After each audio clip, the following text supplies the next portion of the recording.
nakita ang salitang tulong na nakasulat sa bintana ng silid ng aking anak. Isang hiyaw ng takot na bumasag sa perpektong maskara ng aming pamilya sa Manila. Habang ako ay abala sa pagpapatakbo ng aming imperyo, ang asawa kong si Isabela ay nagpapakasasa sa karangyaan habang lihim na pinahihirapan at tinatroma ang aming anak na si Liana. Huwag kang magkakamaling magsumbong dahil walang maniniwala sa isang batang tulad mo. Ang malupit na banta ni Isabela habang dinudurog ang pagkatao ng bata. Ngunit sa tulong ng mga nakatagong kamera, nabunyag ang demonyong nagtatago sa likod ng kanyang ganda na naging hudyat ng mabilis na pagdating ng mga awtoridad upang bawiin ang lahat mula sa kanya. Tapos na ang panahon ng pananahimik. Sisiguraduhin kong mabubulok sa bilangguan ang babaeng sumira sa aming tahanan kapag ang kaisa-isang hiling ng anak mo ay iligtas siya mula sa sarili niyang ina. Hanggang saan mo kayang durugin ang halimaw na dati mong minahal? Ang malamyos na tunog ng isang violin ay tila isang alon na lumalangoy sa loob ng mansyon ng mga Santiago. Daan-daang maliliit na ilaw mula sa mga grandiosong chandelier ang nagbibigay buhay sa gabi. Kumikinang sa mga kupitan ng champagne at sa mga alahas na suot ng mga panauhing nabibilang sa alta sosyedad ng Maynila. Ito ang mundo ni Lorenzo Enzo Santiago. Isang mundong perpekto, kalkulado at matagumpay. Nakatayo siya sa tabi ng kanyang asawang si Isabela. Ang braso niya ay nakaakbay sa makinis na baywang nito. Isang perpektong larawan ng mag-asawang hinahangaan ng lahat.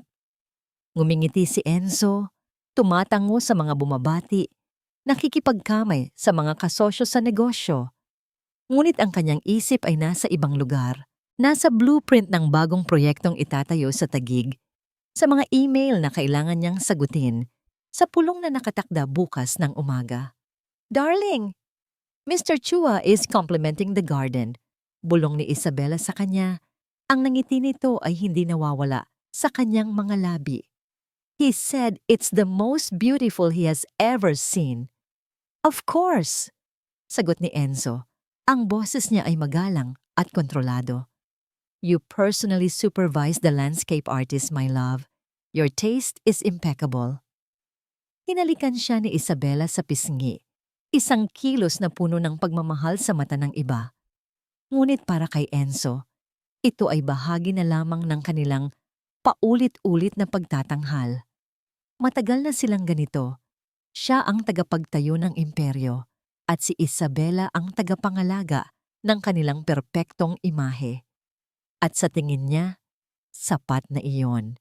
Nang matapos ang gabi at ang huling panauhin ay nagpaalam na, saka lamang huminga nang maluwag si Enzo. Ang peking namong ngiti sa kanyang labi ay unti-unting naglaho. Hinubad niya ang kanyang coat at iniluwa. "It was a successful evening," sabi ni Isabela, habang inaayos ang ilang nagusot na punda ng throw pillow sa kanilang sofa. Kahit sa pagod, kailangan ay perpekto pa rin ang lahat. "I think we just secured the partnership with the Chuas." "Good," maikling sagot ni Enzo. Ang gusto na lang niya ay umakyat, maligo, at matulog. Paakyat na sana siya nang maalala niya ang isang bagay. "How's Liana? Hindi ko siya nakita buong gabi." "Oh, she was here earlier," sabi ni Isabela. Ang tono ay tila ba pinag-uusapan lang nila ang panahon. "Yaya Elena, put her to bed before the guests arrived. Alam mo naman, she gets overwhelmed easily." Tumango lang si Enzo. Iyon ang palaging paliwanag. Si Liana ay mahinhin, sensitibo, madaling mapagod. Tinanggap niya ang mga salitang yon nang walang tanong dahil mas madaling maniwala kaysa mag-usisa. Dahan-dahan niyang binuksan ang pinto ng kwarto ni Liana. Ang silid ay malinis at maayos, halos parang isang showroom sa isang mamahaling furniture store. Ang mga laruan ay nakasalansan ng maayos sa estante. Ang mga libro ay nakaayos ayon sa kulay. Natutulog na ang kanyang 7 taong gulang na anak. Ang mukha nito ay payapa sa ilalim ng dim light mula sa lampshade na hugis bituin. Umupo si Enzo sa gilid ng kama. Hinaplos niya ang buhok ng anak. Hindi ito gumalaw. Kahit sa pagtulog, tila may isang katahimikan sa paligid ni Liana na hindi pangkaraniwan. Tinanong niya ito, kaninang umaga, kung kumusta ang araw sa eskwela. Isang tango lang ang isinagot nito. Si Isabela ang sumalo sa usapan. Masayang ikinuwento na pinuri daw ng teacher si Liana sa art class nito. Hindi niya na tinanong pa. Sanay na siya. Tumayo si Enzo at naglakad patungo sa malaking bintana ng silid. Ang mga kurtina ay bahagyang nakabukas. Mula roon ay tanaw niya ang hardin na pinuri kanina ni Mr. Chua na naliligo sa liwanag ng mga nakatagong ilaw. Isasara na sana niya ang kurtina nang may napansin siyang kakaiba sa bintanang salamin. Isang manipis na layer ng alikabok ang namuo sa ibabang bahagi ng bikwaso, isang lugar na marahil ay nakaligtaan ni Yaya Elena na punasan. At sa alikabok na yon, may mga markang iniwan ng isang maliit na daliri. Noong una, inakala niyang isa lang iyong kung anong drawing ng bata. Ngunit nang tabingan ng ilaw mula sa hardin, unti-unti niyang naaninag ang mga letra. Mga letrang isinulat ng nanginginig at tila minadali. Nanigas si Enzo sa kanyang kinatatayuan. Ang pagod na naramdaman niya kanina ay biglang nawala. Napalitan ng isang matinding kaba na gumapang sa kanyang buong katawan. Dahan-dahan niyang inilapit ang kanyang mukha sa salamin. Pinipilit linawin ang nakikita. Hindi siya maaring magkamali. T-U-L-O-N. G. Tulong. Para siyang sinampal ng isang hindi nakikitang kamay. Ang hangin sa silid ay tila biglang lumamig. Ang bawat letra ay tila isang maliliit na pako na ibinaon sa kanyang dibdib. Paulit-ulit na umikot ang salita sa kanyang isipan. Tulong, tulong. Napalingon siya sa natutulog na si Liana. Ang payapa nitong mukha, ang marahan nitong paghinga, ay isang malaking kontradiksyon sa desperadong salitang nakasulat sa bintana. Sino ang nagsulat nito? Imposibleng may ibang pumasok sa kwarto. Ang mga katulong ay hindi pinapayagang umakyat sa ikalawang palapag nang walang pahintulot ni Isabela. Ang mga daliri ni Liana. Oo, ang mga daliri nito ang kasya sa laki ng mga guhit. Pero bakit? Anong tulong ang kailangan ng isang batang nasa kanya na ang lahat? Isang magandang bahay, mamahaling laruan, pribadong paaralan. Binibigay niya ang lahat. Nagtatrabaho siya ng walang kapaguran para maibigay sa kanila ang isang buhay na kailanman ay hindi niya naranasan. Hindi ba't sapat na yon? Sinubukan niyang kumbinsihin ang sarili. Baka naman salita lang ito na nakita niya sa isang libro o sa pinanood niyang palabas. Baka ginagaya lang niya. Baka isa lang itong laro. Ngunit habang tinititigan niya ang mga letra, may naramdaman siyang bigat sa pagkakasulat nito. Hindi ito sulat ng isang batang naglalaro lang. May bahid ito ng pagmamadali, ng takot. Muli siyang tumingin sa paligid ng perpektong silid. Ang kaayusan, ang kalinisan, ang katahimikan. Lahat ng ito ay biglang naging isang maskara. Isang magandang tabing na nagtatago sa isang bagay na hindi niya makita. Hindi niya namalayan, itinaas na pala niya ang kanyang kamay. Gamit ang kanyang hinlalaki, dahan-dahan niyang pinunasan ng alikabok, binubura ang mga letra isa-isa. Binura niya ang salita, ngunit hindi niya mabura ang imahe nito na nakatatak na sa kanyang isipan. Hindi niya mabura ang tanong na biglang sumibol at nagsimulang mag-ugat sa kanyang puso. Huminga siya ng malalim, ngunit tila kulang ang hangin. Muli niyang tiningnan ang kanyang anak na natutulog. Sa unang pagkakataon, hindi niya ito nakita bilang isang tahimik na bata lamang. Nakita niya ito bilang isang misteryo, isang liham na kailangan niyang basahin. Lumabas siya ng silid ng walang ingay. Isinara ang pinto ng may matinding pag-iingat. Sa kanyang pagtayo sa madilim na pasilyo ng sarili niyang bahay, Pakiramdam niya ay nasa isang dayuhang lugar siya. Ang salitang yon. Ang salitang yon ay hindi para sa iba. Para sa kanya iyon. Isang mensaheng ipinadala sa paraang alam ng kanyang anak. Nakatayo si Enzo sa gitna ng katahimikan, pinakikinggan ang tibok ng sarili niyang puso. At sa kaibuturan ng kanyang isipan, isang tanong ang nagsimulang bumasag sa lahat ng kanyang paniniwala. Isang tanong na nakakatakot harapin. Tulong. Para saan? At tulong. Mula kanino? Kinabukasan, sinubukan ni Enzo na kumilos na parang walang nangyari.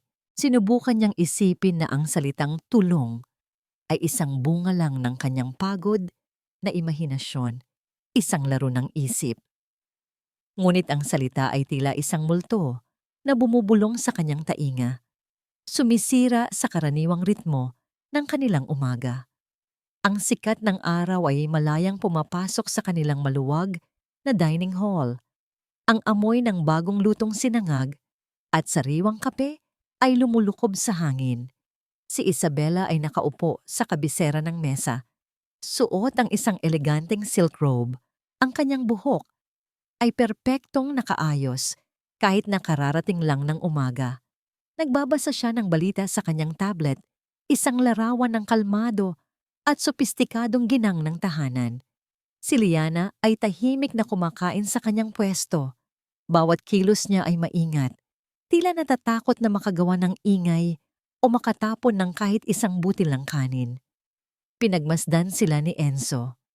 Ang eksenang ito, ang perpektong pamilya sa isang perpektong umaga, ay isang bagay na dati niyang ipinagmamalaki.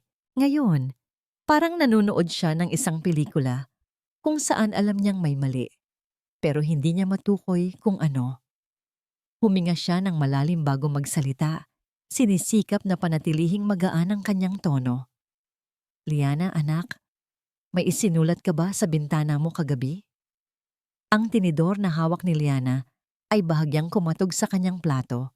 Hindi siya tumingin sa ama. Isang bahagyang pagkibot ng kanyang balikat ang tanging naging reaksyon niya.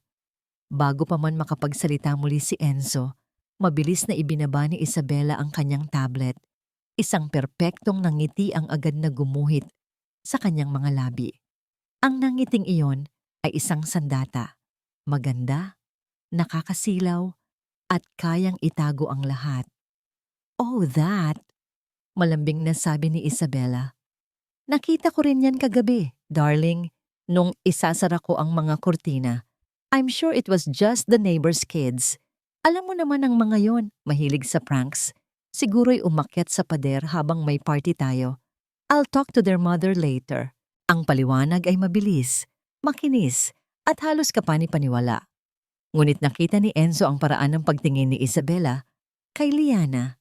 Isang mabilis, ngunit matalim na sulyap na naglalaman ng isang babala. Ang nangiti sa labi ni Isabela ay hindi umabot sa kanyang mga mata. Ganoon ba? Sabi na lang ni Enzo, ngunit ang kanyang isip ay napuno ng pagdududa. Mga bata ng kapitbahay, sa ikalawang palapag, tila imposibleng mangyari. Pagkatapos ng almusal, habang nagkakape si Isabela sa lanay at abala sa kanyang telepono, nakahanap ng pagkakataon si Enzo. Dahan-dahan siyang nagtungo sa kusina kung saan naroon si Yaya Elena, ang matandang kasambahay na matagal nang nagsisilbi sa pamilya bago pa man sila ikasal ni Isabela. Naabutan niya itong naghihiwa ng mga gulay. Ang mga kamay nito ay sanay na sa gawain. Yaya, mahinang tawag ni Enzo. Nagulat si Yaya Elena at napalingon. Ay, Sir Enzo, kayo po pala. May kailangan po kayo? Wala naman, Yaya. Gusto ko lang sanang magtanong, sabi niya, dahan-dahang lumapit. Kumusta si Liana? Napapansin mo ba kung may kakaiba sa kanya nitong mga nakaraang araw? Ang pagbabago sa itsura ni Yaya Elena ay biglaan at hindi maikakaila. Ang mga ngiti sa kanyang mga mata ay biglang naglaho, napalitan ng takot. Ang kanyang mga kamay na naghihiwa ay biglang natigilan. Popo, si Liana po. Nauutal na tanong ng matanda. Wala naman po, sir. Ayos lang naman po siya. Mabait na bata po si Liana. Tahimik lang po talaga. Sigurado ka, Yaya? Diin ni Enzo. Ang boses niya ay mas seryoso na ngayon. Walang kahit ano. Walang kinakatakutan. Walang sinasabi sa'yo. Isang malakas na kalabog ang umalingaw-ngaw sa kusina. Ang hawak na kutsilyo ni Yaya Elena ay nahulog sa sahig kasama ang sangkatirbang hiniwang carrots. Ang mukha ng matanda ay namutla at ang kanyang mga kamay ay nagsimulang manginig. Wala po, sir. Wala po talaga. Mabilis na sabi ni Yaya Elena habang nanginginig na pinupulot ang kutsilyo. Pasensya na po, nabitawan ko. Ayos lang po ang lahat, sir. Huwag po kayong mag-alala.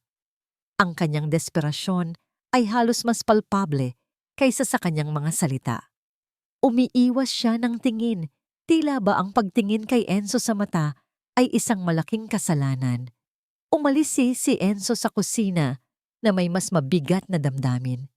Ang takot sa mga mata ni Yaya Elena ay hindi takot ng isang taong nag-aalala lang. Iyon ay takot ng isang taong may nalalamang ayaw sabihin. Isang takot ng isang taong may tinatago. Pagdating niya sa kanyang opisina sa bahay, sinubukan niyang magtrabaho. Binuksan niya ang mga blueprint sa kanyang malaking mesa. Ang mga matatayog na gusaling nakalarawan doon, ang mga proyektong dati nagbibigay sa kanya ng matinding kasiyahan, ay tila mga laruan na lang ngayon. Walang kabuluhan. Hindi niya maalis sa isip niya ang mga eksena kaninang umaga. Ang perpektong ngiti ni Isabela, ang matalim nitong sulyap kay Liana, ang takot sa mga mata ni Yaya Elena.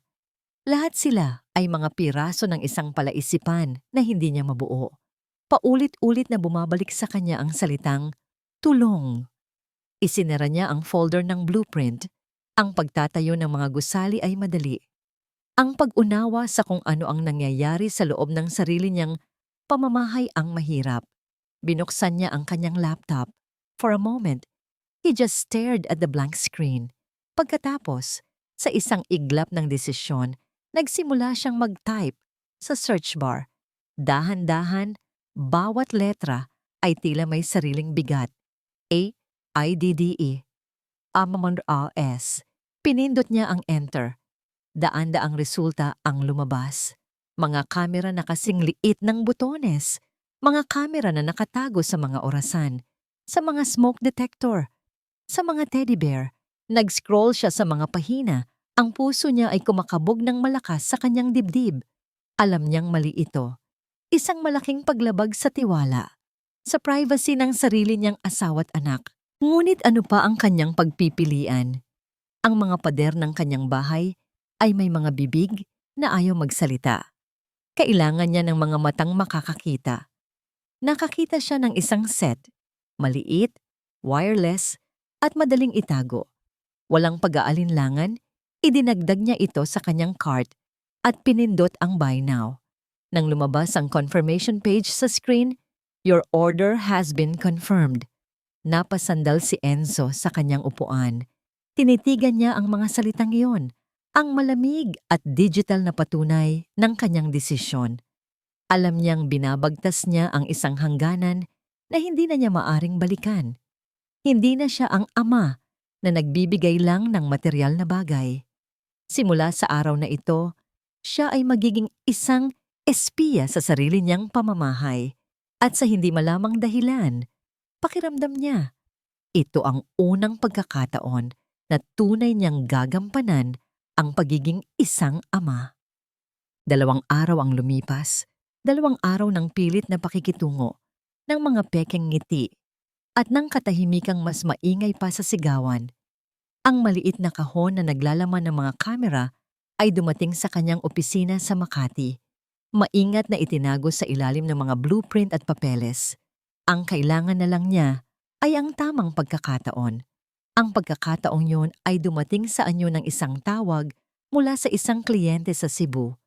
Isang emergency, isang problema sa structural integrity ng isang itinatayong condominium. Ito ang perpektong dahilan. Darling, I have to fly to Cebu, sabi ni Enzo kay Isabela habang nag-iimpake siya ng ilang damit sa isang maliit na maleta. Something came up. It's urgent. I might be gone for 2 or 3 days. Lumapit si Isabela, ang muka ay nagpapakita ng tamang-tamang timpla ng pag-aalala at pag-unawa. Inayos niya ang kwelyo ng polo ni Enzo, isang kilos na tila nagmula sa isang eksena sa pelikula. Oh no, is it serious? Tanong niya, ang boses ay malambing. Please be careful, Enzo, and call me as soon as you land, okay? I will, sagot ni Enzo.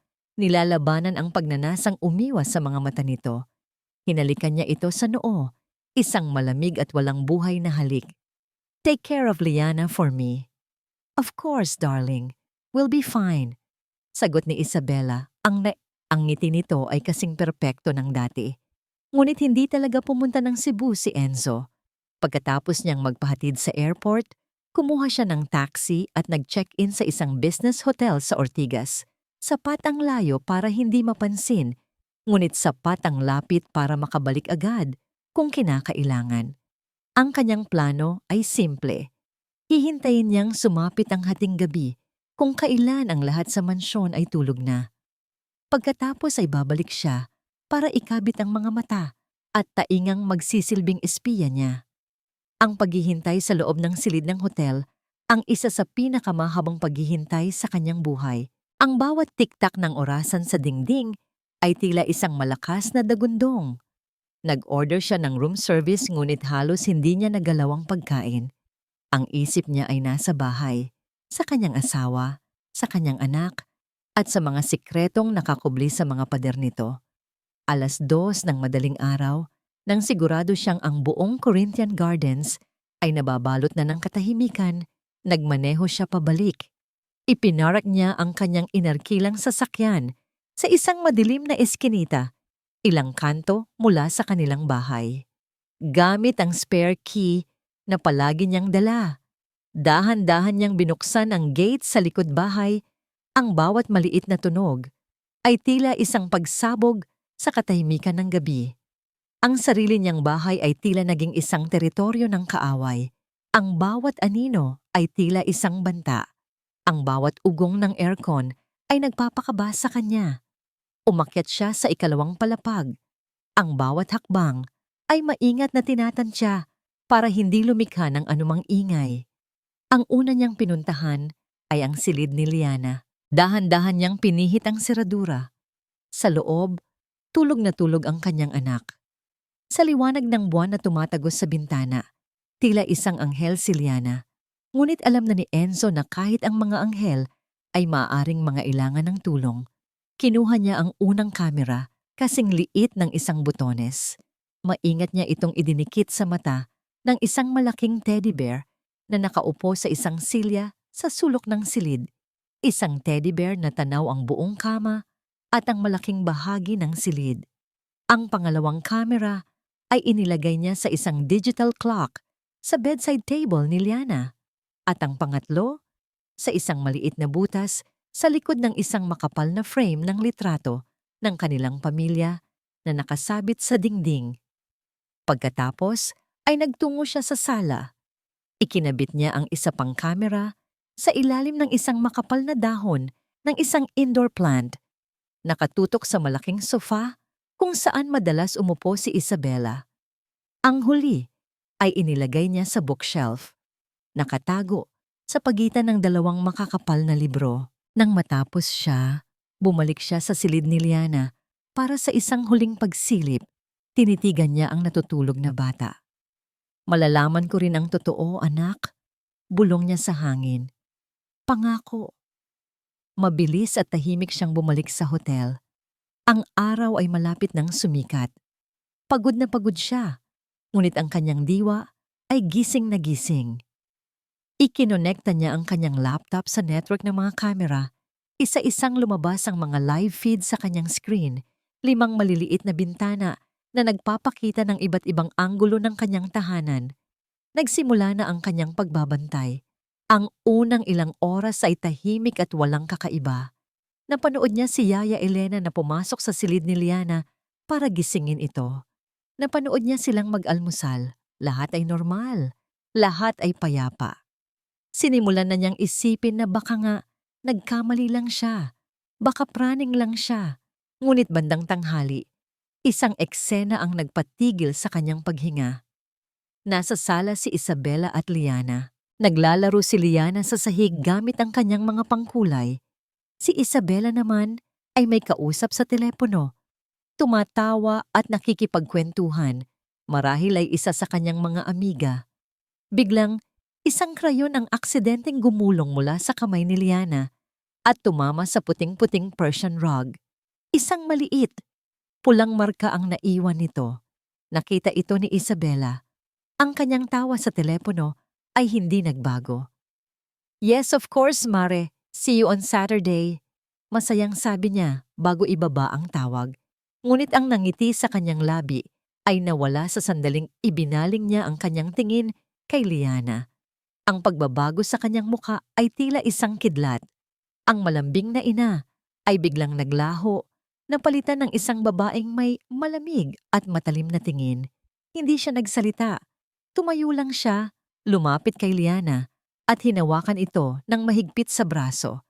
Kinaladkad niya ang bata patayo. Walang salita, walang sigaw. Ang katahimikan ay mas nakakatakot. Napanood ni Enzo sa kanyang laptop ang lahat. Ang takot sa mukha ni Liana. Ang higpit ng pagkakahawak ni Isabela. Ang panginginig ng kanyang anak. Pagkatapos, sa wakas, nagsalita si Isabela. Ang boses na narinig ni Enzo mula sa speakers ng kanyang laptop ay hindi ang boses na kilala niya. Hindi ito ang malambing at sopistikadong boses na ginagamit ni Isabela sa harap ng mga kaibigan o sa kanya.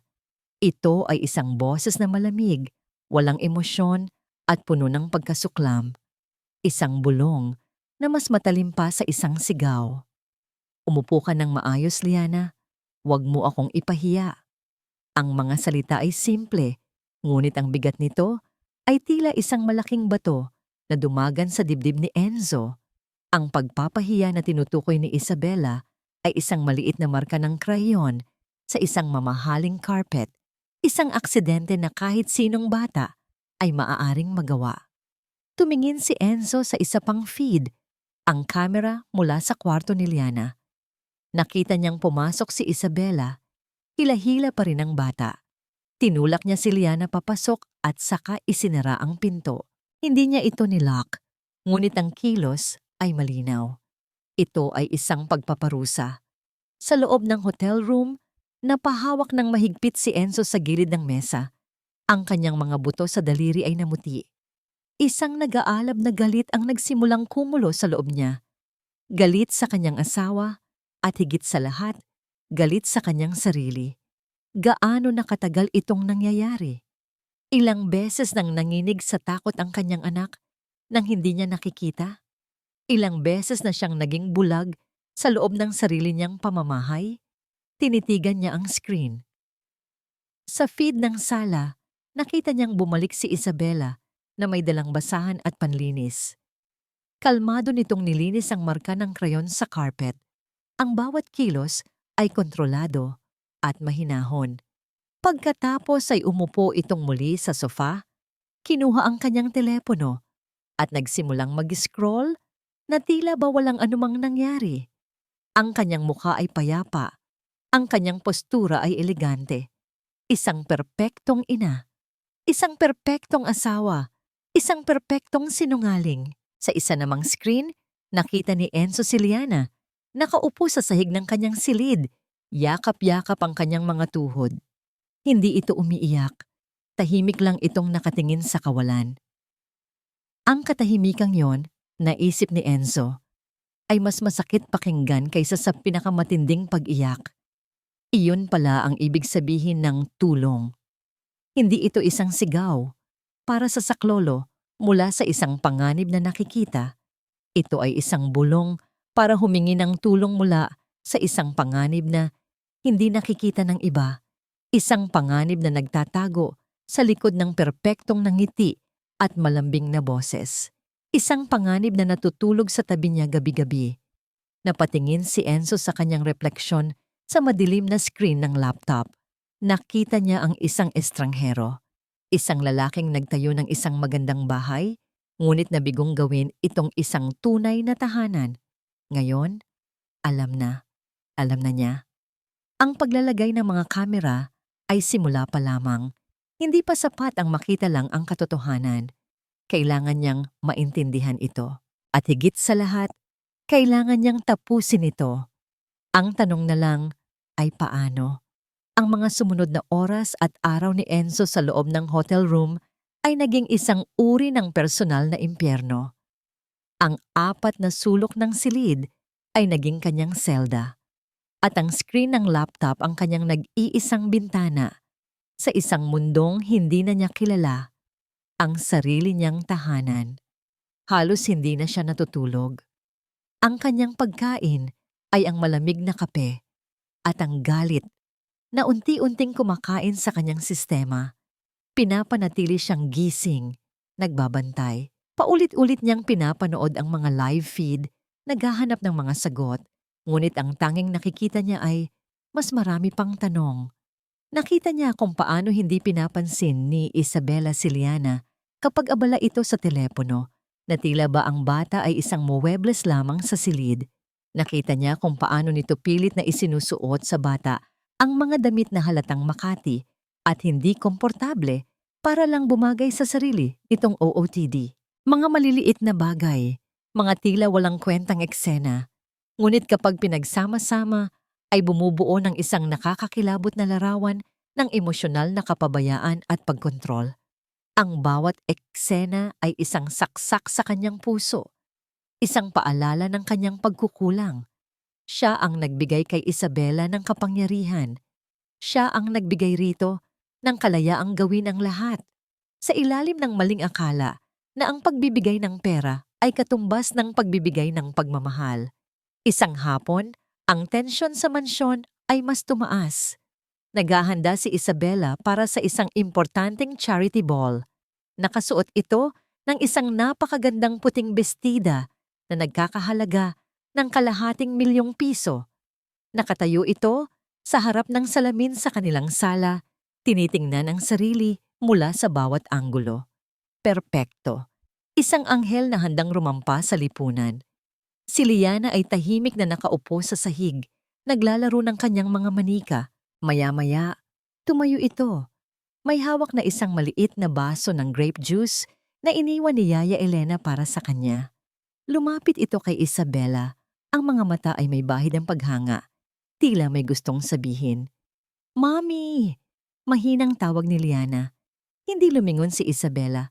Abala pa rin sa pag-aayos ng diamanteng hikaw sa kanyang tainga.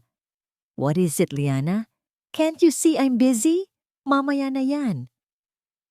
Sa paglapit ni Liana, sa kanyang pagnanais na makuha ang atensyon ng ina, natapilok ito sa makapal na Persian rug. Isang aksidenteng simple at pangbata. Ngunit ang resulta nito ay isang sakuna sa perpektong mundo ni Isabela. Ang laman ng baso, ang matingkad na kulay ubing juice, ay tumalsik at lumikha ng isang malaki at hindi maikakailang mantsa sa laylayan ng mamahaling puting bestida. Ang katahimikan na sumunod ay nakakabingi. Mula sa kanyang laptop, nakita ni Enzo ang pagtigil ng mundo sa loob ng kanilang sala. Nakita niya ang dahan-dahang paglingon ni Isabela. Ang kanyang mukha ay isang blangkong maskara. Ang ngiti na naroon kanina ay ganap na naglaho, na parang pinatay ng isang malakas na hangin. Si Liana ay nakatayo lang, nanginginig. Ang mga mata ay nanlalaki sa takot. Sorry, Mommy. Sorry po." Paulit-ulit niyang bulong. Ang boses ay nanginginig. Hindi umimik si Isabela. Dahan-dahan itong ibinaba ang kanyang mga kamay. Lumakad ito palapit kay Liana. Ang bawat hakbang ay mabigat at puno ng pagbabanta. Yumuko ito, hindi para tulungan ang anak, kundi para tingnan ng malapitan ang pinsalang nagawa sa kanyang damit. Ang kanyang mga mata ay nanlilisik. "Alam mo ba kung gaano kamahal ito?" Bulong ni Isabela. Ang boses ay kalmado, ngunit puno ng lason. Alam mo ba na kailangan kong magmukhang perpekto ngayong gabi? Palagi mo na lang sinisira ang lahat. Bakit hindi ka na lang maging perpekto?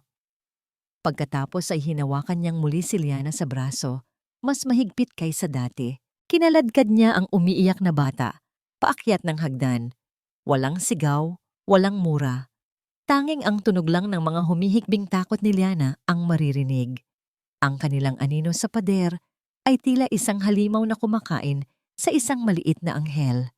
Mabilis na pinalitan ni Enzo ang feed sa camera sa loob ng kwarto ni Liana. Nakita niya ang marahas na pagtulak ni Isabela sa bata papasok. "Diyan ka lang," utos ni Isabela. Ang bawat salita ay tila isang yelo. "Huwag kang lalabas. Huwag kang gagawa ng kahit anong ingay. You are a disappointment, Liana." Isang malaking kahihiyan. Isinara ni Isabela ang pinto. At sa pagkakataong ito, narinig ni Enzo ang malinaw na tunog ng pag-ikot ng susi sa seradura. Nilak niya ang pinto. Sa loob ng hotel room, napahampas si Enzo sa mesa. Isang alon ng galit at kawalan ng magawa ang bumalot sa kanya. Pinapanood niya ang sarili niyang anak na ikinukulong na parang isang hayop at wala siyang magawa kundi manood mula sa malayo. Pagkalipas ng ilang minuto, sa feed ng sala, nakita niyang bumaba si Isabela.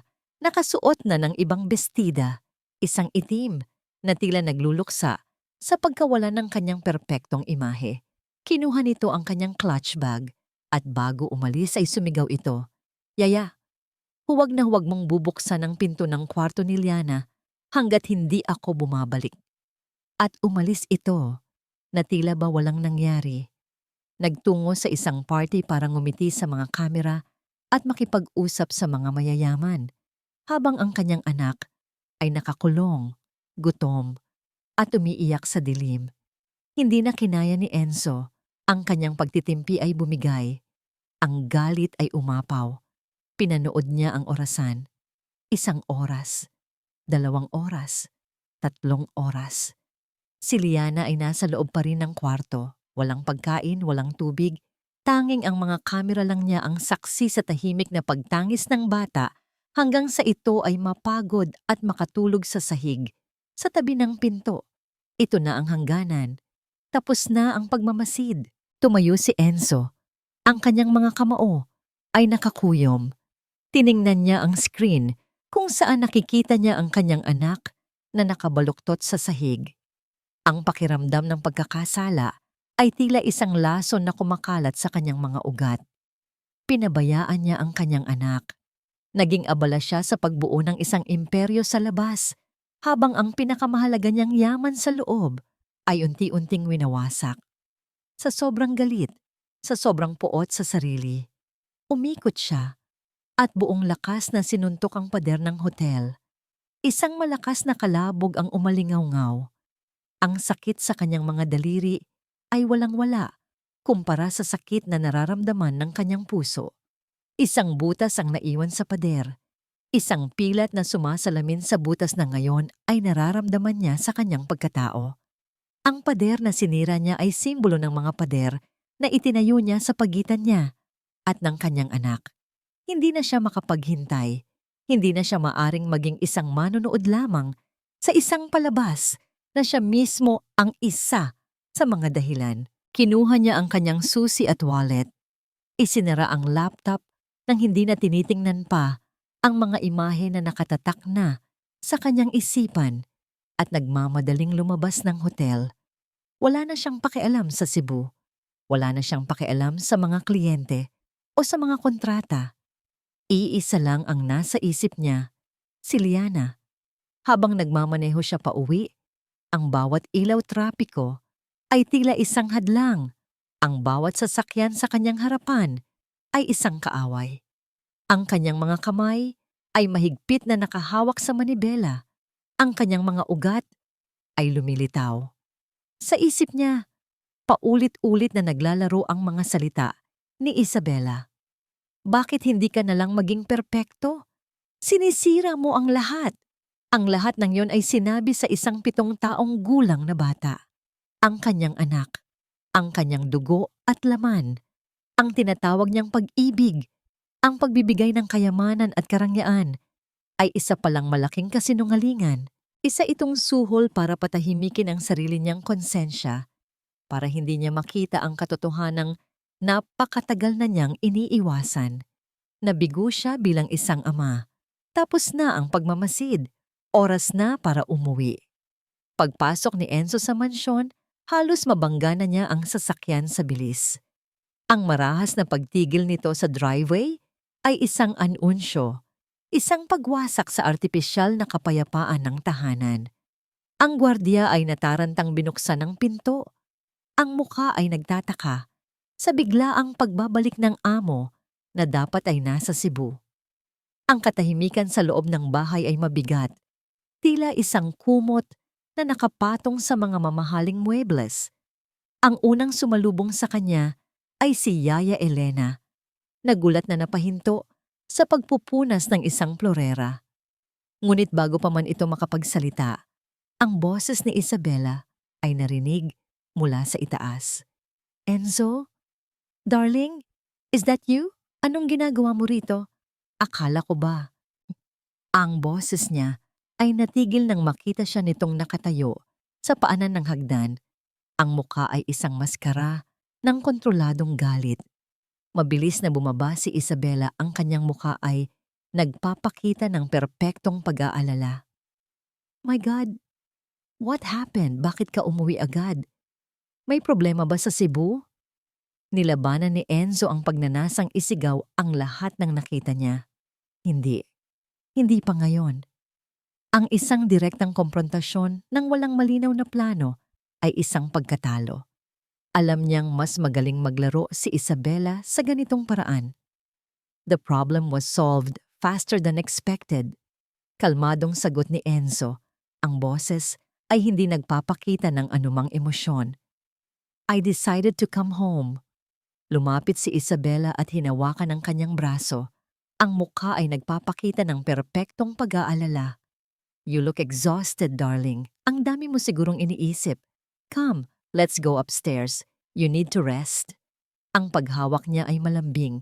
Ngunit para kay Enzo, ito ay tila isang posas.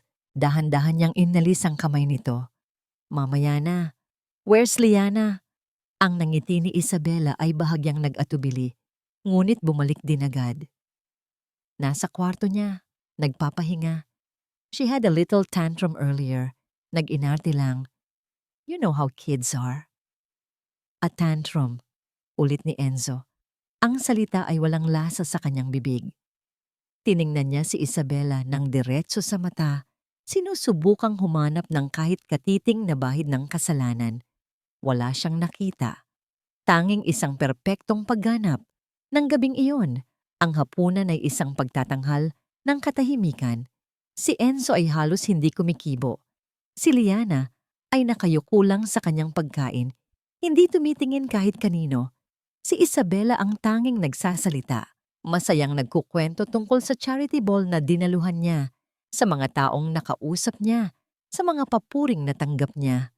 Tila ba isang normal na gabi lang, ngunit para kay Enzo, ang hangin sa pagitan nila ay napakabigat. Halos hindi na siya makahinga.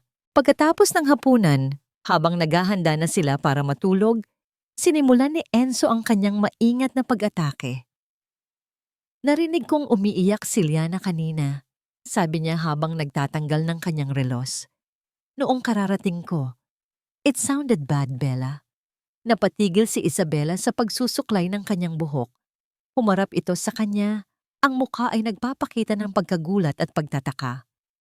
Umiiyak? Enzo, I told you. She threw a tantrum because of spilled juice. Nagselos siguro dahil aalis ako. Are you suggesting na pinabayaan ko siya?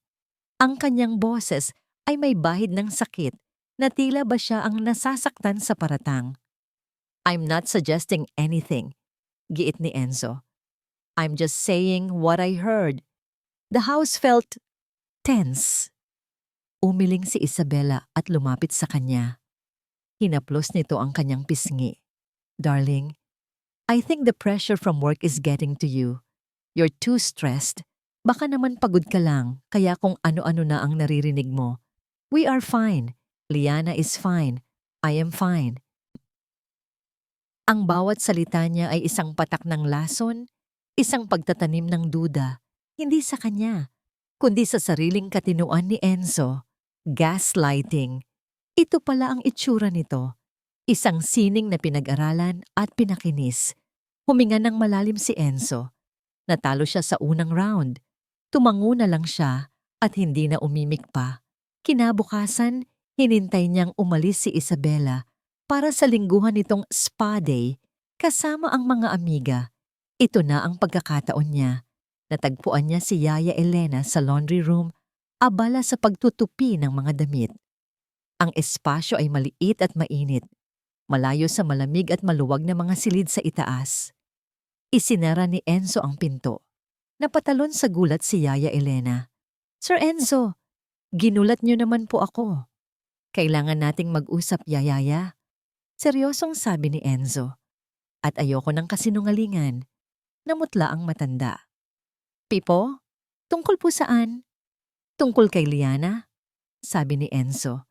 Dahan-dahang lumapit. Alam kong may nangyayari. Alam kong natatakot ka. Kailangan kong malaman kung ano. Wala po, sir. Wala po talaga. Mabilis na sagot ni Yaya, ang mga mata ay nagsusumamo. Mabait po si Ma'am Bella. Minsan po ay istrikto lang talaga pagdating kay Liana. Napabuntong hininga si Enzo. Alam niyang hindi ito magsasalita. Kaya't ginawa niya ang isang bagay na ayaw niya sanang gawin. Kinuha niya ang kanyang telepono. Hindi ako naniniwala sa iyo, Yaya. Pinakita niya sa matanda ang isang maikling video clip na nai-save niya. Walang tunog. Tanging ang malinaw na imahe lang ni Isabela na kinakaladkad si Liana paakyat ng hagdan at pagkatapos ay ang paglock nito sa pinto ng silid. Ang reaksyon ni Yaya Elena ay mas malala pa sa inaasahan niya.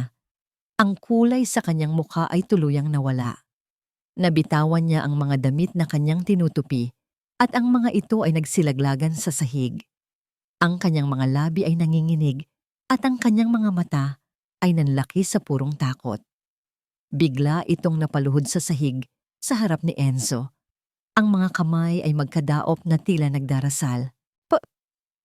Para na po ninyong awa, sir. Burahin niyo po iyan. Humihikbing pakiusap ng matanda. Ang mga luha ay nagsimula ng mamuo sa kanyang mga mata. Parang awa niyo na po, Sir Enzo. Bakit, Yaya? Tanong ni Enzo.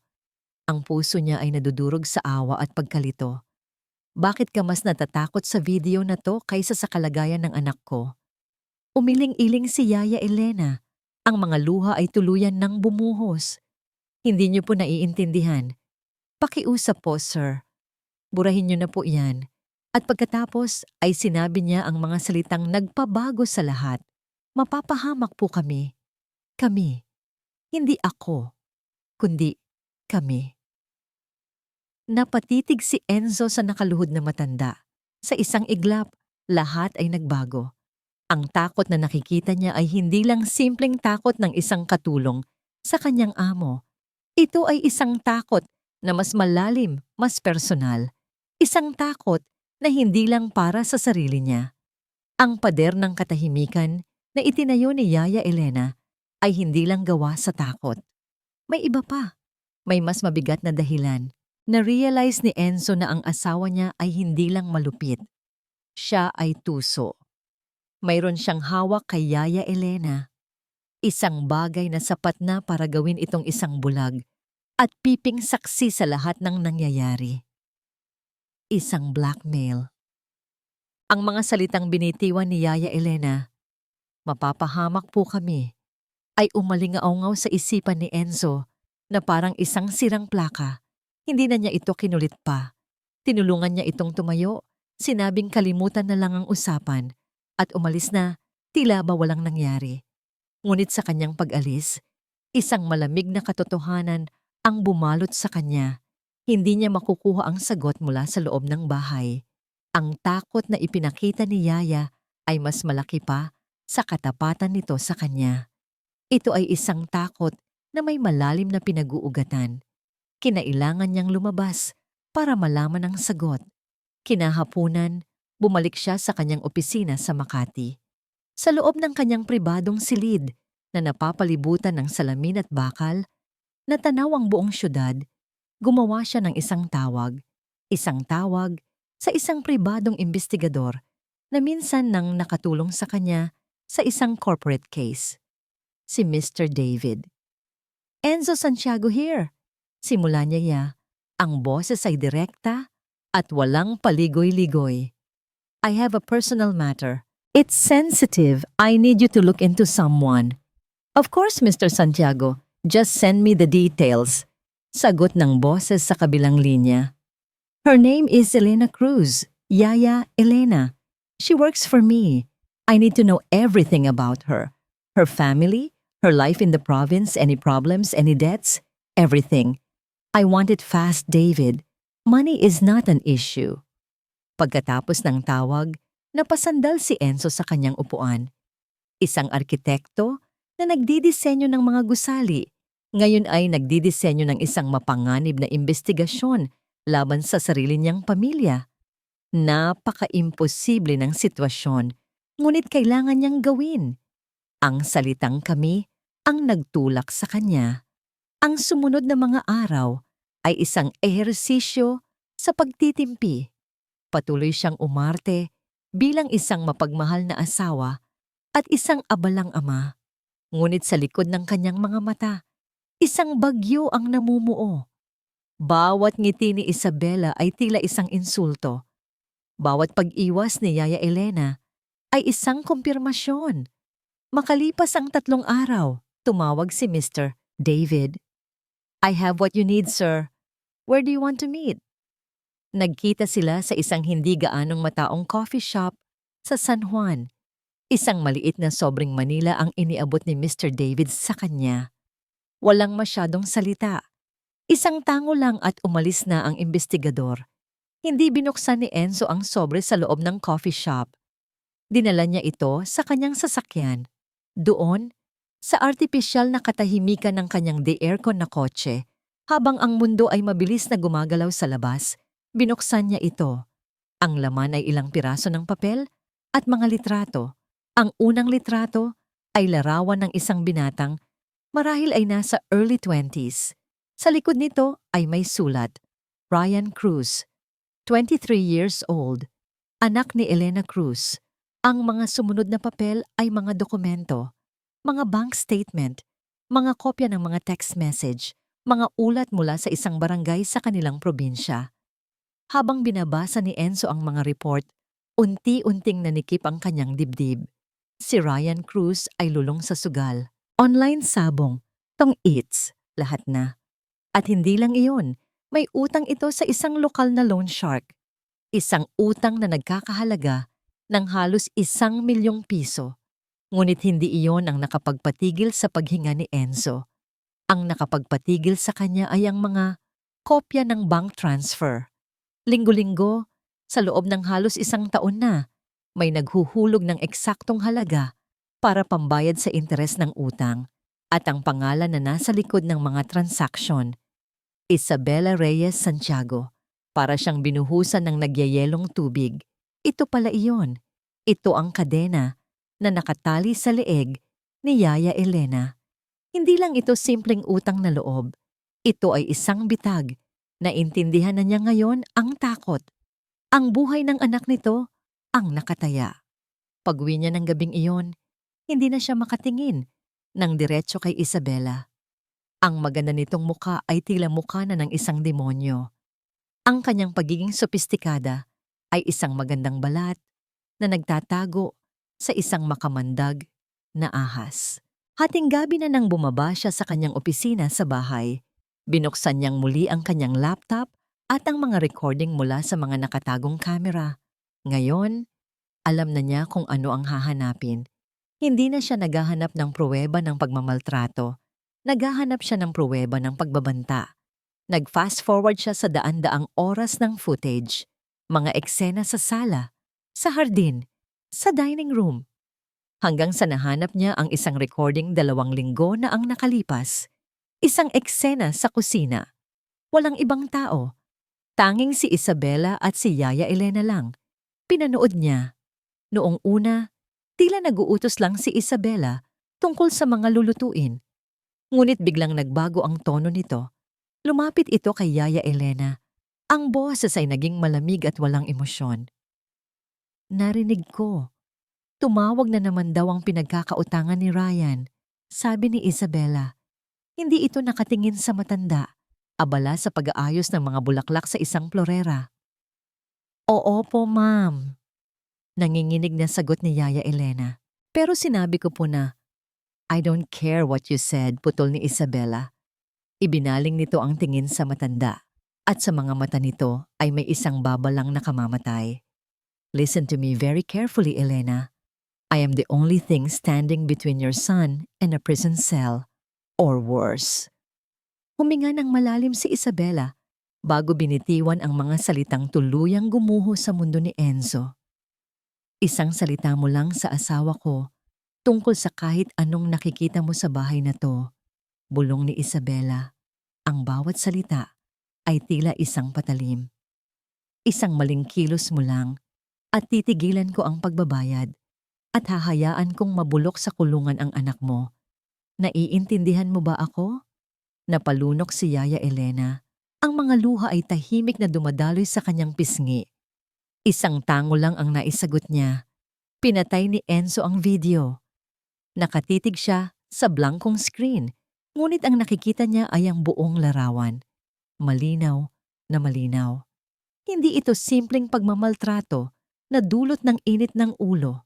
Hindi ito simpleng pagiging istrikto ng isang ina. Ito ay isang kalkuladong sistema. Isang masalimuot na sapot ng manipulasyon, pananakot at blackmail. Ang bawat kilos ni Isabela ay may plano. Ginamit niya ang kahinaan ni Yaya Elena para gawin itong isang alipin, isang kasangkapan para pagtakpan ang sarili nitong kademonyuhan. Ang kanyang asawa, ang ina ng kanyang anak, ay hindi isang perfectionist na ina. Isa siyang arkitekto ng panloloko. Isang master manipulator na kayang laruin ang buhay ng mga tao na parang mga pyesa sa isang chessboard. Isa siyang halimaw na nagtatago sa likod ng isang magandang mukha at sa loob ng isang marangyang tahanan na siya mismo ang nagdisenyo. Napatitig si Enzo sa sobrang nasa mesa at sa screen ng laptop sa kanyang harapan. Ang mga ito ang kanyang mga sandata at ang mga ito rin ang patunay ng kanyang matagal na pagkabulag. Ang mundo na akala niya ay perpekto ay isa palang entablado at silang lahat ay mga tau-tauhan lamang sa isang palabas na si Isabela ang direktor. Ang laban ay hindi na lang para alamin ang katotohanan. Malinaw na sa kanya ang katotohanan. Ang laban ngayon ay kung paano niya ililigtas ang kanyang anak mula sa sarili nitong ina. Ang gabi ay bumagsak sa Corinthian Gardens na may bigat na hindi pangkaraniwan. Sa loob ng mansyon ng mga Santiago, ang hapunan ay natapos sa parehong pekeng katahimikan. Ngunit ngayong gabi, may nagbago kay Enzo. Ang nag-aalab na galit ay napalitan ng isang malamig at matalas na determinasyon. Ang pagtitimpi ay tapos na. Ang pag-arte ay tapos na. Hinintay niyang makaakyat si Liana sa kanyang silid. Hinintay niyang marinig ang paghinto ng mga yapak ni Yaya Elena sa pasilyo. Nang sigurado na siyang silang dalawa na lang ni Isabela ang nasa ibaba, nagsimula siya. Nakatayo si Isabela malapit sa grand piano. Hinahaplos ang makinis na kahoy nito. Ang kanyang refleksyon ay bahagyang nakikita sa itim na kintab. Bella, tawag ni Enzo. Ang kanyang boses ay kalmado, ngunit may talim na kayang humiwa sa makapal na hangin sa pagitan nila. Lumingon si Isabela, isang handa ng ngiti ang nasa kanyang mga labi. Yes, darling. Hindi na nagsalita pa si Enzo. Kinuha niya ang Manila envelope na naglalaman ng report ni Mr. David mula sa ilalim ng isang magazine sa coffee table. Lumakad siya palapit at sa isang mabilis ngunit kontroladong kilos, inihagis niya ito sa ibabaw ng piano. Ang tunog ng pagtama nito sa kahoy ay isang malakas na sampal sa katahimikan. Tapusin na natin to, Bella. Ang nangiti ni Isabela ay naglaho. Tiningnan niya ang sobre. Pagkatapos ay tumingin siya kay Enzo. Sa isang iglap, isang bahid ng tunay na pagkagulat, marahil ay takot, ang gumuhit sa kanyang mga mata. Ngunit kasing bilis din itong nawala. Napalitan ng isang maskara ng inosenteng pagkalito. What is this, Enzo? Ano na namang drama ito? Buksan mo, utos niya. Nag-aalangan. Binuksan ni Isabela ang sobre. Inilabas niya ang mga papel, ang mga litrato, ang mga bank statement. Habang binabasa niya, nakita ni Enzo ang bahagyang panginginig ng kanyang mga kamay. Nakita niya ang pagbabago sa kanyang paghinga. Ang ebidensya ay hindi maikakaila. Huli na siya. Ngunit si Isabela Reyes Santiago ay isang manlalaro na hindi basta-basta sumusuko. Nang itaas niyang muli ang kanyang tingin, wala nang bakas ng takot. Ang naroon ay isang itsura ng malalim na kalungkutan na tila ba siya ang biktima. So this is what you've been doing, sabi niya, ang boses ay basag. Nag-hire ka ng private investigator para espiyahan ako, ang sarili mong asawa, sa sarili nating pamamahay. Hindi makapaniwala si Enzo sa kanyang narinig. Iyan ang problema mo? Hindi ang katotohanan na tinithreaten mo ang katulong natin, na ginagamit mo ang utang ng anak niya para gawin siyang bilanggo rito? Biglang nagsimulang mamuo ang mga luha sa mga mata ni Isabela. Isang perpektong pagganap. Threaten? Enzo, tinutulungan ko siya. Iyon ang totoo. Naawa ako kay Yaya. Kaya ako ang nagbabayad ng utang ng sugaparil niyang anak. Iyon ba ang krimen ko? Ang pagiging masyadong matulungin? Huwag mo akong daanin sa drama mo, Bella. Sigaw ni Enzo, hindi na napigilan ng sarili. Nakita ko ang lahat. Ang pagkulong mo kay Liana. Ang mga sinasabi mo sa kanya. Dito na tuluyang bumagsak si Isabela. Napahagulhol siya. Isang malakas at nakakaawang iyak. Isang iyak na kung maririnig ng iba, ay iisipin agad na siya ang inaapi. Hindi kita maintindihan, Enzo. Bakit mo to ginagawa sa akin? Sigaw niya sa gitna ng kanyang mga hikbi. Ipinapahiya mo ako. Pinagdududahan mo ang pagiging ina ko. Mahal ko si Liana. Oo, istrikto ako. Pero para rin sa kanya yon. Para lumaki siyang disente. At ito ang igaganti mo sa akin? Pag-iispya? Mga walang basehang akusasyon. Ang bawat salita niya ay isang matalinong pag-atake. Binabaliktad ang lahat para palabasin na si Enzo ang may problema. Siya ang paranoid. Siya ang walang tiwala. Siya ang sumisira sa kanilang pamilya. Habang nakatingin si Enzo sa nagwawalang asawa, kinuha nito ang kanyang telepono. Nanginginig ang mga daliri nito habang nagdadial. Sinong tinatawagan mo? Tanong ni Enzo. Kailangan ko ng tulong. Humihikbing sagot ni Bella. Kailangan ko ng kausap. Hindi na kita kilala, Enzo. Sinagot ang tawag sa kabilang linya. Celine. Oh my God, Celine. Sabi ni Bella, ang boses ay basag na basag. Si Dr. Celine, ang matalik nilang kaibigan, isang respetadong psychologist. Napako si Enzo sa kanyang kinatatayuan. Pinapanood ang pinakamatinding pagtatanghal ni Isabela. Celine, si Enzo, hindi ko alam kung anong nangyayari sa kanya. Humahagulgol na sabi ni Bella sa telepono. He's making wild accusations. He hired a private investigator to spy on me. Sinasabi niyang sinasaktan ko si Liana. Celine, I'm so scared. He's not himself. Pagod na siya sa trabaho, palagi siyang stressed. Natatakot ako para sa kanya at para sa amin ni Liana. Nakinig si Enzo. Ang kanyang dugo ay tila nagyelo. Sa ilang pangungusap lang, sa pamamagitan ng mga perpektong luha at basag na boses, sinira ni Isabela ang kanyang kredibilidad. Hindi niya ito pinalabas na masama. Pinalabas niya itong baliw. Ibinaba ni Bella ang tawag at tumingin sa kanya. Ang mga mata ay puno ng awa at pag-aalala. Ngunit sa likod ng mga luhang yon, Nakita ni Enzo ang isang malamig na kislap ng tagumpay. Makalipas ang ilang minuto, tumunog ang telepono ni Enzo. Tiningnan niya ang screen. Drasa Celine calling. Sinagot niya ito. Enzo? Sabi ng kalmadong boses ni Celine sa kabilang linya. Tumawag si Bella. She sounds very distressed. Narinig ko ang sinabi niya. Enzo, alam kong pagod ka lang. Maybe you need to rest. Maybe you should talk to someone. Seek help. Binitiwan ni Enzo ang telepono. Nahulog ito sa makapal na carpet nang walang tunog. Doon niya naintindihan. Hindi ito isang simpleng away mag-asawa. Ito ay isang digmaan. At si Isabela, sa isang napakatalinong galaw, ay hindi lang siya nilabanan. Sinubukan nitong sirain ang kanyang katinuan sa mata ng lahat. Ang maskara ng kabaliwan. Hindi pala ito suot ni Isabela. Ito ang maskarang pilit niyang isinusuot sa mukha ni Enzo. Ang sinabi ni Dr. Celine sa telepono ay hindi lang isang payo. Ito ay isang hatol. Sa mga sumunod na araw, naramdaman ni Enzo ang unti-unting pagguho ng mundong kanyang itinayo. Brick by brick. Ang mga lason na ipinakalat ni Isabela ay nagsimula ng kumalat. Hindi lang sa loob ng kanilang tahanan, kundi maging sa labas. Ang unang senyales ay nangyari sa isang board meeting. Si Enzo, na kilala sa kanyang talas ng isip at matibay na desisyon, ay biglang naging sentro ng mga mapanuring tingin.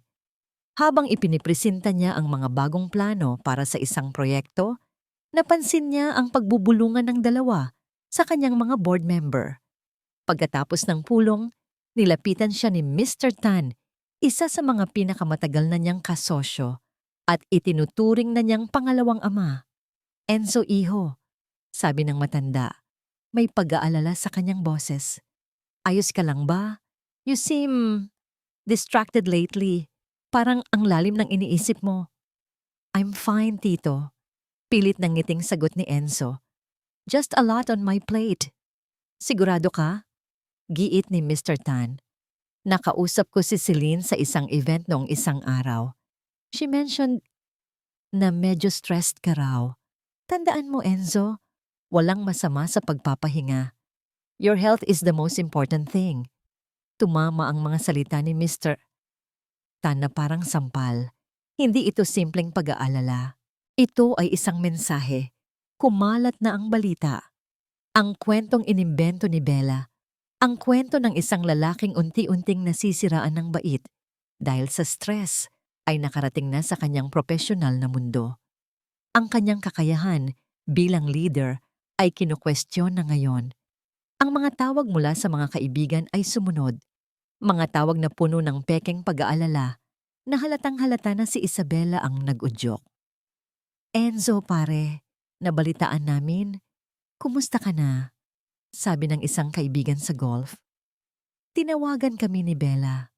Sobrang nag-aalala siya sa'yo. Kung kailangan mo ng kausap, nandito lang kami, ha? Sa bawat tawag, lalong kumukulo ang dugo ni Enzo. Ang galing ng kanyang asawa. Binaliktad nito ang lahat. Siya na ngayon ang kontrabida. Siya ang problema. At si Isabela, ang martir na asawa, ay matiyagang nag-aalaga sa isang sirang lalaki. Sa bahay, ang pag-arte ni Isabela ay umabot sa pinakamataas na antas. Hindi na siya nakikipagtalo. Sa halip, ipinapakita niya ang isang imahe ng walang hanggang pasensya. Madalas niya itong nakikitang nagdarasal sa maliit na kapilya sa kanilang bahay. Nag-iiwan ito ng mga libro tungkol sa mental health at coping with stress sa kanyang bedside table. I'm just trying to hold this family together, Enzo. Sabi nito isang gabi. Ang boses ay puno ng pilit na katatagan. I am praying for you. Malalampasan din natin to. Bawat kilos niya ay isang insulto. Bawat salita niya ay isang patalim na dahan-dahang ibinabaon sa kanyang likod. At ang pinakamasakit sa lahat, kailangan niyang tiisin ang lahat ng ito para kay Liana, na lalong naging tahimik at mailap. Isang hapon, habang sinusubukan ni Enzo na magtrabaho sa kanyang home office, may kumatok sa pinto. Isang delivery man, may dalang isang makapal na legal envelope. Para po kay Mr. Lorenzo Santiago. Kinuha ito ni Enzo.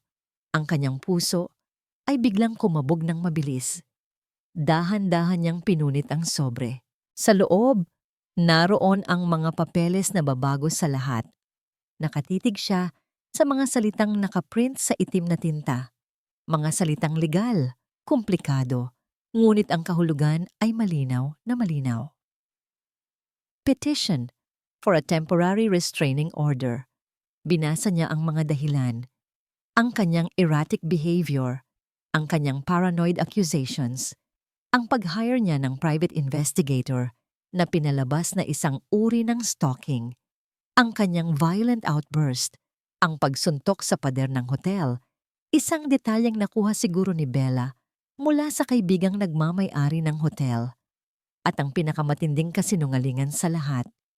The respondent's current unstable mental state poses a significant emotional distress and potential danger to the petitioner, Isabella Reyes Santiago, and more importantly, to their minor child, Liana Santiago. Nabitawan niya ang mga papel. Nagsilaglagan ang mga ito sa sahig na parang mga patay na dahon.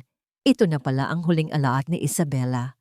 Hindi lang siya nito sinisiraan sa kanilang mga kaibigan. Ginamit niya ang batas. Ginamit niya ang sistema para tuluyan siyang durugin. Isang nag-aalab na galit ang pumalit sa kanyang pagkagulat. Kinuha niya ang mga papeles at mabilis na lumabas ng opisina.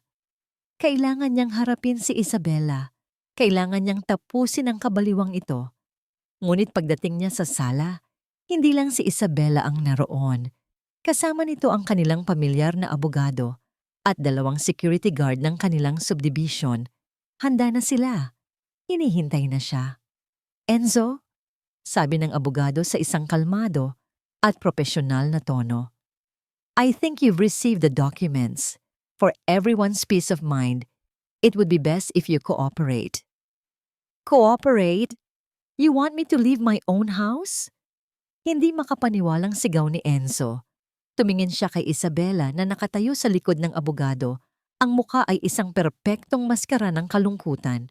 Bella, what is this? Anong kalokohan to? I'm sorry, Enzo. Sabi ni Isabella, isang pekeng luha ang gumulong sa kanyang pisngi. This is for the best, for Liana. Liana, don't you dare use her name. Sinubukan niyang lumapit, sinubukang lampasan ng mga gwardya, ngunit hinarangan siya ng mga ito. Ang kanilang mga mukha ay malungkot, ngunit ang kanilang mga kilos ay matatag. Mr. Santiago, please, sabi ng isang gwardya. Huwag na po nating palakihin ang gulo. Wala siyang nagawa. Isang lalaki sa sarili niyang bahay, pinalalayas na parang isang magnanakaw. Dinala nila siya palabas, sa harap ng nagtatakang tingin ng iba pang mga katulong. Nang makalabas siya sa pinto, napahinto siya sa driveway at lumingon pabalik. Ang bahay na kanyang pinagpaguran, ang bawat haligi at bintana na kanyang idinisenyo, ay tila isang malaking monumento ng kanyang pagkatalo. Tumingala siya. At doon, sa balkonahe ng kanilang master's bedroom, nakatayo si Isabella. Nakatingin ito sa kanya. Sa loob ng isang segundo, nawala ang maskara ng nagdadalamhating asawa. Ang mga luha ay wala na. Ang kalungkutan ay naglaho. Ang nakita ni Enzo sa ilalim ng papalubog na araw ay isang maliit. Halos hindi mapansing ang ngiti sa mga labi ni Isabella. Isang ngiti ng tagumpay, isang malamig, nakakakilabot at mapanirang ngiti. Narinig niya ang pagsara ng gate sa kanyang likuran, isang malakas na kalabog na nagsasabing sarado na ang pinto sa kanyang sariling mundo. Nasa labas na siya. At si Liana ay naiwan sa loob. Ang mga pader ng inupahan niyang apartment sa Rockwell ay puti, malinis at walang buhay. Isang malaking pag-iiba mula sa mansyon na puno ng mga mamahaling obra at alaala.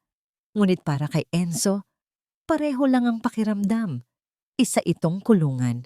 Dito, ang mga rehas ay hindi bakal, kundi ang sarili niyang kabiguan. 2 araw na siyang naka-exile sa sarili niyang buhay. Ang unang ginawa niya ay tawagan ng kanyang abogado, si Atty. Romero, isang matalas at walang sinasantong litigator. Ngunit kahit ang galing ni Atty. Romero ay may hangganan.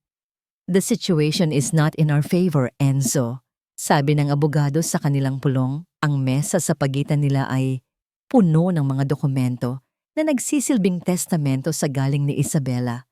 She played her cards perfectly. The psychologist's unofficial concern, the testimony of your business partners about your stress, the report from the hotel.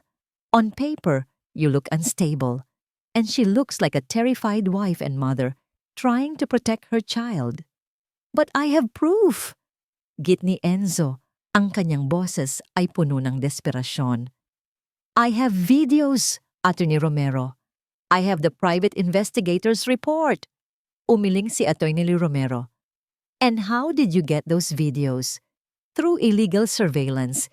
If we present that in court, it will only prove her point that you're erratic and obsessive. Gagamitin niya yan laban sa'yo. She outplayed you, Enzo. For now, we have to respect the TRO. Any violation will make things worse."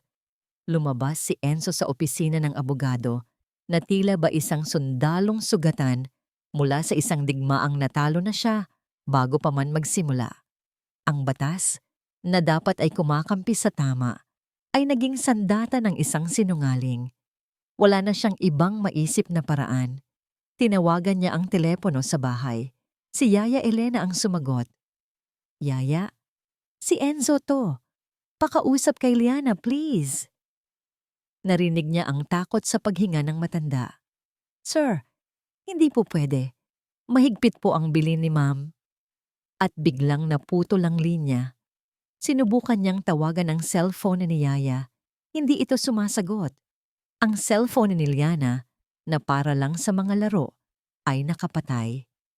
Si Isabela ay nagtayo ng isang pader sa paligid ng kanyang anak. Isang pader na mas matibay pa sa alinmang pader na naidisenyo ni Enzo. Desperado, ginawa niya ang huling bagay na naiisip niya.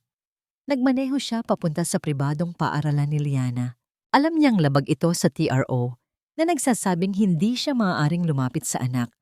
Ngunit kailangan niyang makita ito kahit sa malayo lang.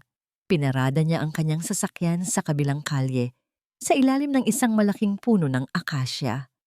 Mula roon, tanaw niya ang malaking gate ng eskwelahan. Hinintay niya ang pagtunog ng bell sa hapon. Nang marinig niya ang masayang hiyawan ng mga bata, nanikip ang kanyang dibdib. Isa-isang nagsilabasan ang mga estudyante. Tumatakbo, nagtatawanan, sumasalubong sa kanilang mga sundo. Mga normal na bata, sa isang normal na araw. At pagkatapos, nakita niya siya. Si Liana ay lumabas, hawak kamay ni Yaya Elena. Ngunit hindi ito ang Liana na kilala niya. Ang kanyang mga mata ay walang kislap. Ang kanyang paglalakad ay mabagal, na tila ba bawat hakbang ay mabigat. Ang kanyang mukha ay walang emosyon, parang isang manikang de susi na hinihilab ng kanyang yaya. Napahawak ng mahigpit si Enzo sa manibela. Ang bawat hibla ng kanyang pagkatao ay gustong bumaba ng sasakyan, tumakbo at yakapin ang kanyang anak. Ngunit alam niyang hindi pwede. Isang maling galaw lang at bibigyan niya si Isabela ng isa pang bala para gamitin laban sa kanya. Kaya nanatili siya roon, isang anino sa loob ng kanyang kotse. Isang ama na pinagkakaitan ng karapatang maging ama. Pinanood niya silang maglakad patungo sa nag-aabang na family van. Bago sila pumasok, sa hindi malamang dahilan, napalingon si Liana sa direksyon niya. Ang kanilang mga mata ay nagtagpo sa gitna ng daan. Sa loob ng isang segundo, nakita ni Enzo ang isang kislap sa mga mata ng kanyang anak. Isang kislap ng pagkilala, ng sorpresa, marahil ay ng pag-asa. Ngunit kasing bilis din itong nawala. Napalitan ng takot nang marahan siyang hinila ni Yaya Elena papasok ng sasakyan. Sinundan niya ng tingin ng sasakyan hanggang sa maglaho ito sa kanto. At naiwan siyang mag-isa, Kasama ang nakakabinging katahimikan at ang bigat ng kanyang pagkatalo, bumalik siya sa kanyang apartment. Ang enerhiya at galit na nag-udyok sa kanya nitong mga nakaraang araw ay biglang naglaho. Ang natira ay isang malalim at nakakalunod na kalungkutan. Umupo siya sa dilim, hindi binuksan ang mga ilaw. Kinuha niya ang kanyang laptop at binuksan ang recording ng araw na nakita niya ang salitang tulong. Tulong sa bintana. Paulit-ulit niya itong pinanood. Ang maliit na daliri ng kanyang anak na gumuguhit sa alikabok. Ang desperadong mensahe na hindi niya agad naintindihan. Lahat ng ginawa niya mula noon, ang pag-iimbestiga, ang komprontasyon, ang paglaban, ay nagresulta lang sa mas malalang sitwasyon. Ipinaglaban niya ang kanyang anak, ngunit sa proseso, lalo lang niya itong inilayo sa kanya. Lalo lang niya itong inilagay sa panganib, ngayon ay solong-solo na ito sa kamay ng isang halimaw. Naramdaman niya ang init sa kanyang mga mata. At pagkatapos, sa unang pagkakataon, mula nang magsimula ang lahat, umiyak si Enzo Santiago. Hindi isang tahimik na pagluha, kundi isang malakas na hagulgol ng isang lalaking nawalan. Umiyak siya para sa kanyang anak. Umiyak siya para sa kanyang pamilyang nawasak. At umiyak siya para sa sarili niyang katangahan. Naramdaman niyang nasa pinakamababang punto na siya ng kanyang buhay. Lahat ay nawala. Ang kanyang tahanan, ang kanyang reputasyon, at ang pinakamahalaga sa lahat, ang kanyang anak. Natalo na siya. Tapos na ang laban. Sa gitna ng kanyang pagluha, muli niyang pinanood ang video. Paulit-ulit. Hanggang sa ikasampung panonood marahil, may napansin siyang isang detalye na hindi niya nakita noon. Isang maliit, halos hindi mapansing detalye na napalampas niya sa gitna ng kanyang galit at pagmamadali. Pagkatapos isulat ni Liana ang salitang tulong. Bago niya ito binura, saglit itong lumingon.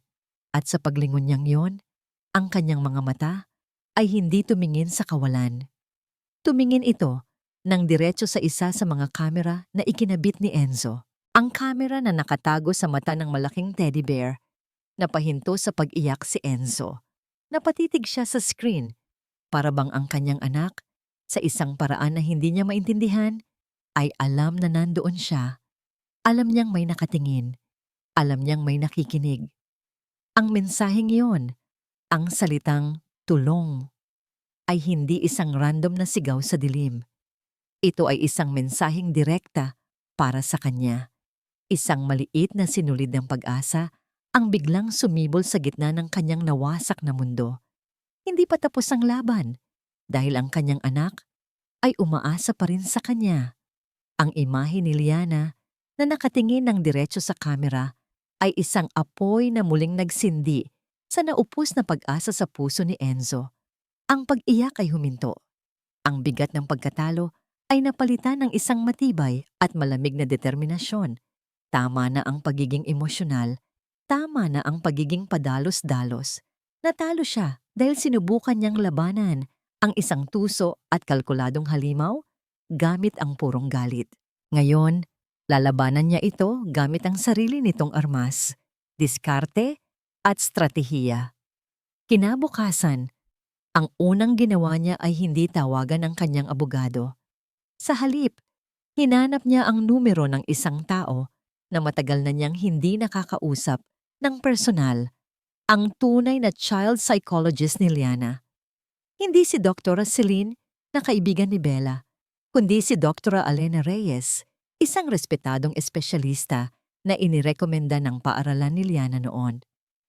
Si Dr. Reyes ang taong laging sinisigurado ni Isabela na siya lang ang kumakausap, palaging may dahilan kung bakit hindi makakasama si Enzo sa mga sesyon. Huminga siya ng malalim bago mag-dial. Kailangan niyang maging maingat. Dr. Reyes, good morning. This is Lorenzo Santiago, Liana's father. Simula niya ang boses ay kalmado at profesional. Oh, Mr. Santiago, it's a surprise to hear from you. Sagot ng doktora, may bahid ng pagtataka. Is everything all right? That's what I want to find out, doctor. Sabi ni Enzo. Alam ko po kung ano marahil ang sinabi sa inyo ni Isabela tungkol sa aming sitwasyon at hindi ko po kayo pipiliting paniwalaan ako. Natahimik ang kabilang linya. I'm not asking you to believe me as a husband, pagpapatuloy ni Enzo. I'm asking you as a professional to look at something. I have video evidence that I believe shows a pattern of emotional abuse. I can send you a secure, encrypted link.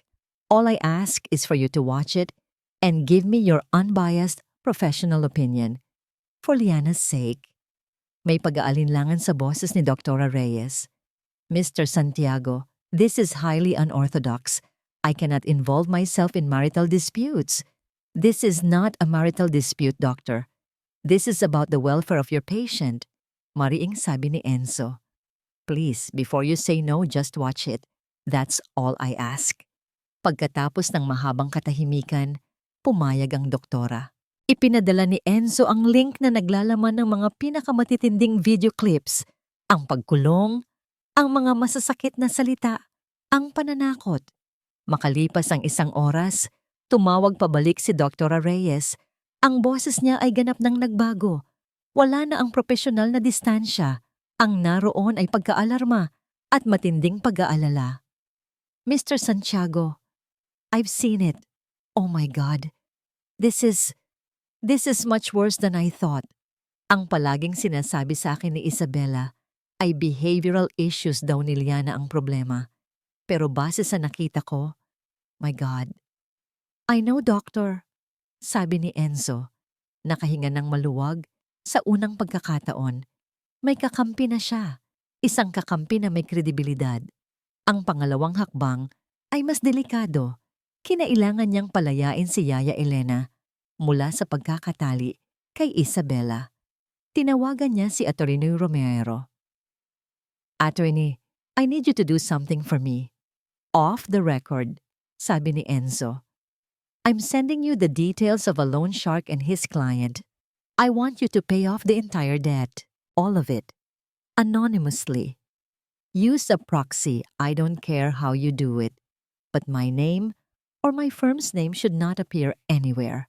And after that, I need you to ensure the son's safety. Dalhin niyo sa isang probinsya, sa isang resort, kahit saan na hindi siya mahahanap ni Isabela for at least 2 weeks. I'll shoulder all the expenses. Enzo, that's a brilliant move. Sabi ni Attorney Romero, may paghanga sa boses. You're cutting off her leverage. This is a very good move. Sa kanyang apartment, muling binuksan ni Enzo ang live feed ng mga kamera. Hinintay niya.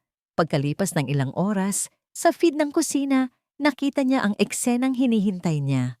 Si Yaya Elena ay naghihiwa ng sibuyas. Ang muka ay pagod at malungkot gaya ng dati. Biglang tumunog ang kanyang lumang cellphone. Nakita ni Enzo ang pag-aatubili nito bago sagutin. Sa sino to? Narinig ni Enzo ang nanginginig na boses ni Yaya.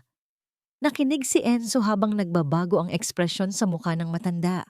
Mula sa takot, naging pagkalito. Mula sa pagkalito, naging hindi makapaniwala. Ano?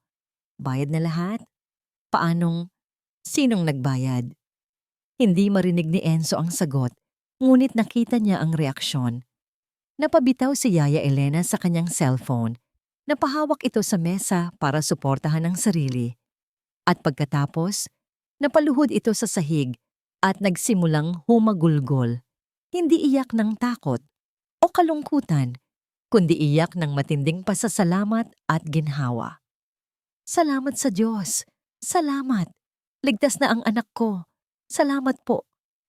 Mula sa kanyang kinauupuan, naramdaman ni Enzo ang bigat na nawala sa balikat ng matanda. Pinanood niya itong dahan-dahang tumayo. Pagkatapos punasan ng kanyang mga luha, may nagbago sa tindig ni Yaya Elena. Ang dating laging nakayukong ulo ay bahagyang tumingala. Ang takot sa kanyang mga mata ay napalitan ng isang bagong apoy. Malaya na siya. Nang gabing iyon, habang pinapanood ni Enzo ang feed sa sala, Narinig niya si Isabela na may kausap sa telepono. Isa sa mga kapatid nito.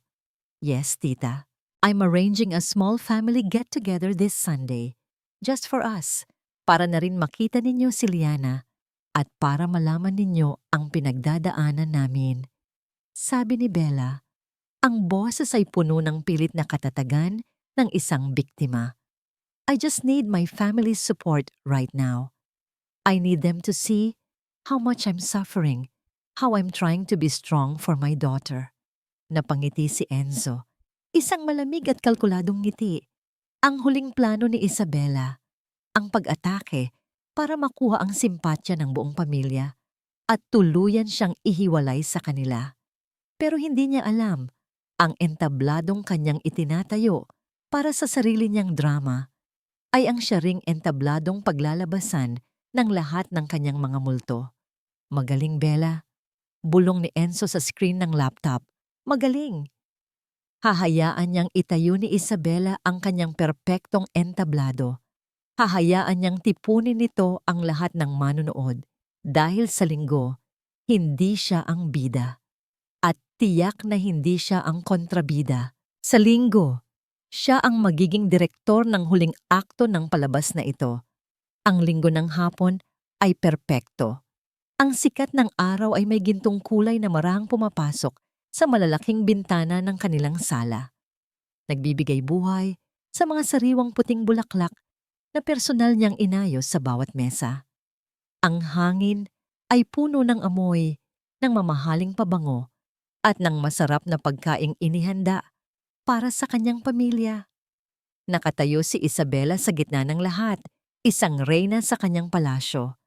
Suot niya ang isang simpleng tingnan, ngunit napakamahal na navy blue dress. Ang kanyang buhok at makeup ay walang kapintasan. Bawat kilos niya ay may kasamang grasya at kontroladong kalungkutan.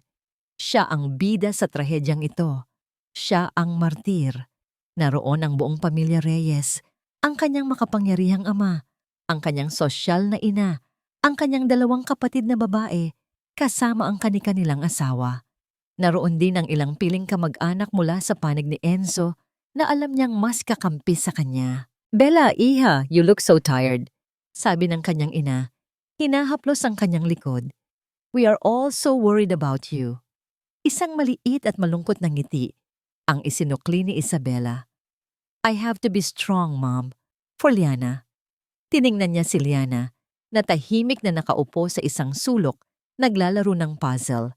Iyon ang kanyang alas, ang kanyang ebidensya. Ang tahimik na batang kailangan ng proteksyon mula sa isang hindi matatag na ama. Sinimulan niyang ikwento ang kanyang bersyon ng katotohanan. Maingat niyang pinili ang bawat salita, ang bawat paghikbi. Ikinuwento niya ang tungkol sa stress ni Enzo, sa paranoia nito, sa pag-hire ng private investigator. Hindi niya ito siniraan. Sa halip, ginawa niya itong isang taong kaawa-awa, isang taong kailangan ng tulong, at siya, bilang asawa, ang nagsasakripisyo para sa lahat. I just don't know what to do anymore. Sabi niya, pinupunasan ng isang pekeng luha. I filed the TRO for his own good and for Liana's safety. Kailangan lang niya ng espasyo para magpagaling. Ang simpatya sa silid ay halos abot kamay. Ang kanyang ama ay galit na umiling-iling. Ang kanyang mga kapatid ay puno ng awa. Panalo na siya. Ang huling hakbang na lang ay ang tuluyang pagkumbinsi sa kanila na si Enzo ay isang panganib. At sa gitna ng kanyang perpektong pagtatanghal, bumukas ang malaking pinto ng kanilang mansyon. Ang pagbukas ng pinto ay isang malakas na tunog na pumutol sa drama sa loob. Lahat ng ulo ay napalingon. Ang mga bulungan ay natigil. Ang mga mata ay nanlaki. Nakatayo si Enzo sa may pintuan, hindi nag-iisa. Sa kanyang tabi ay si Attorney Romero, may dalang isang itim na briefcase. Ang suot ni Enzo ay isang simpleng itim na polo at slacks, ngunit ang kanyang tindig ay matatag. Ang kanyang mga mata ay hindi nagpapakita ng kabaliwan o galit, kundi isang malamig, at hindi matitinag na determinasyon. Ang unang nagbago ay ang mukha ni Isabela. Ang maskara ng kalungkutan ay nabasag, napalitan ng purong pagkagulat at hindi makapaniwalang galit. "Anong ginagawa mo rito?" Nanginginig na sabi niya. "You are violating the restraining order. Guards!" "They can't do anything, Isabela," kalmadong sabi ni Atty. Romero. "We have a court order allowing Mr. Santiago to be present in this family gathering for the purpose of clarifying matters concerning the welfare of his child."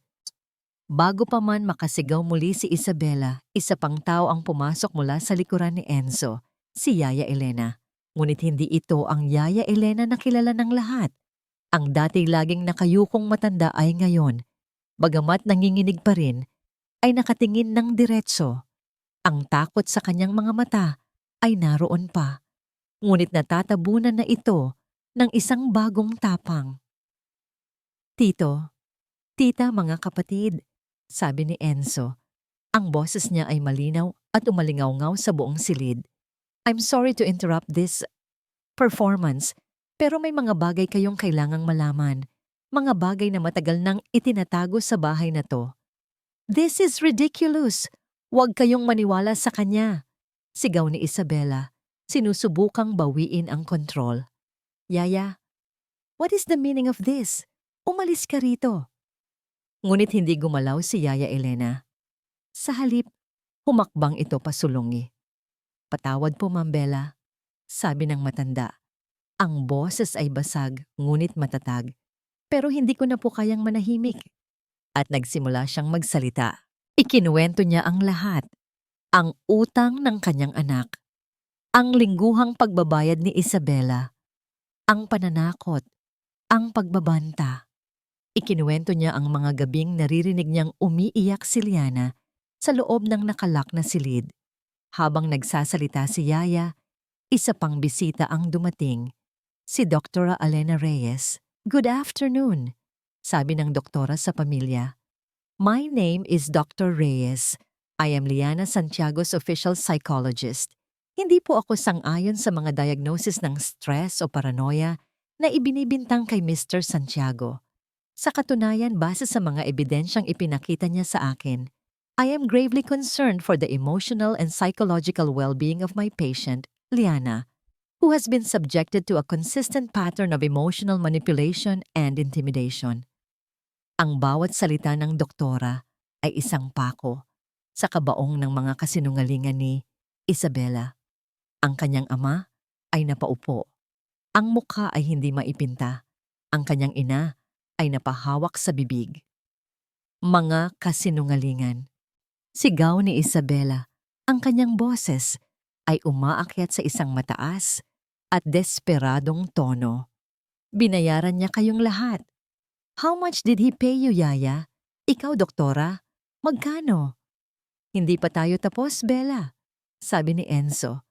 Ibinigay niya ang isang senyas kay Atty. Romero na binuksan ang briefcase at naglabas ng isang maliit na projector at inilagay sa mesa.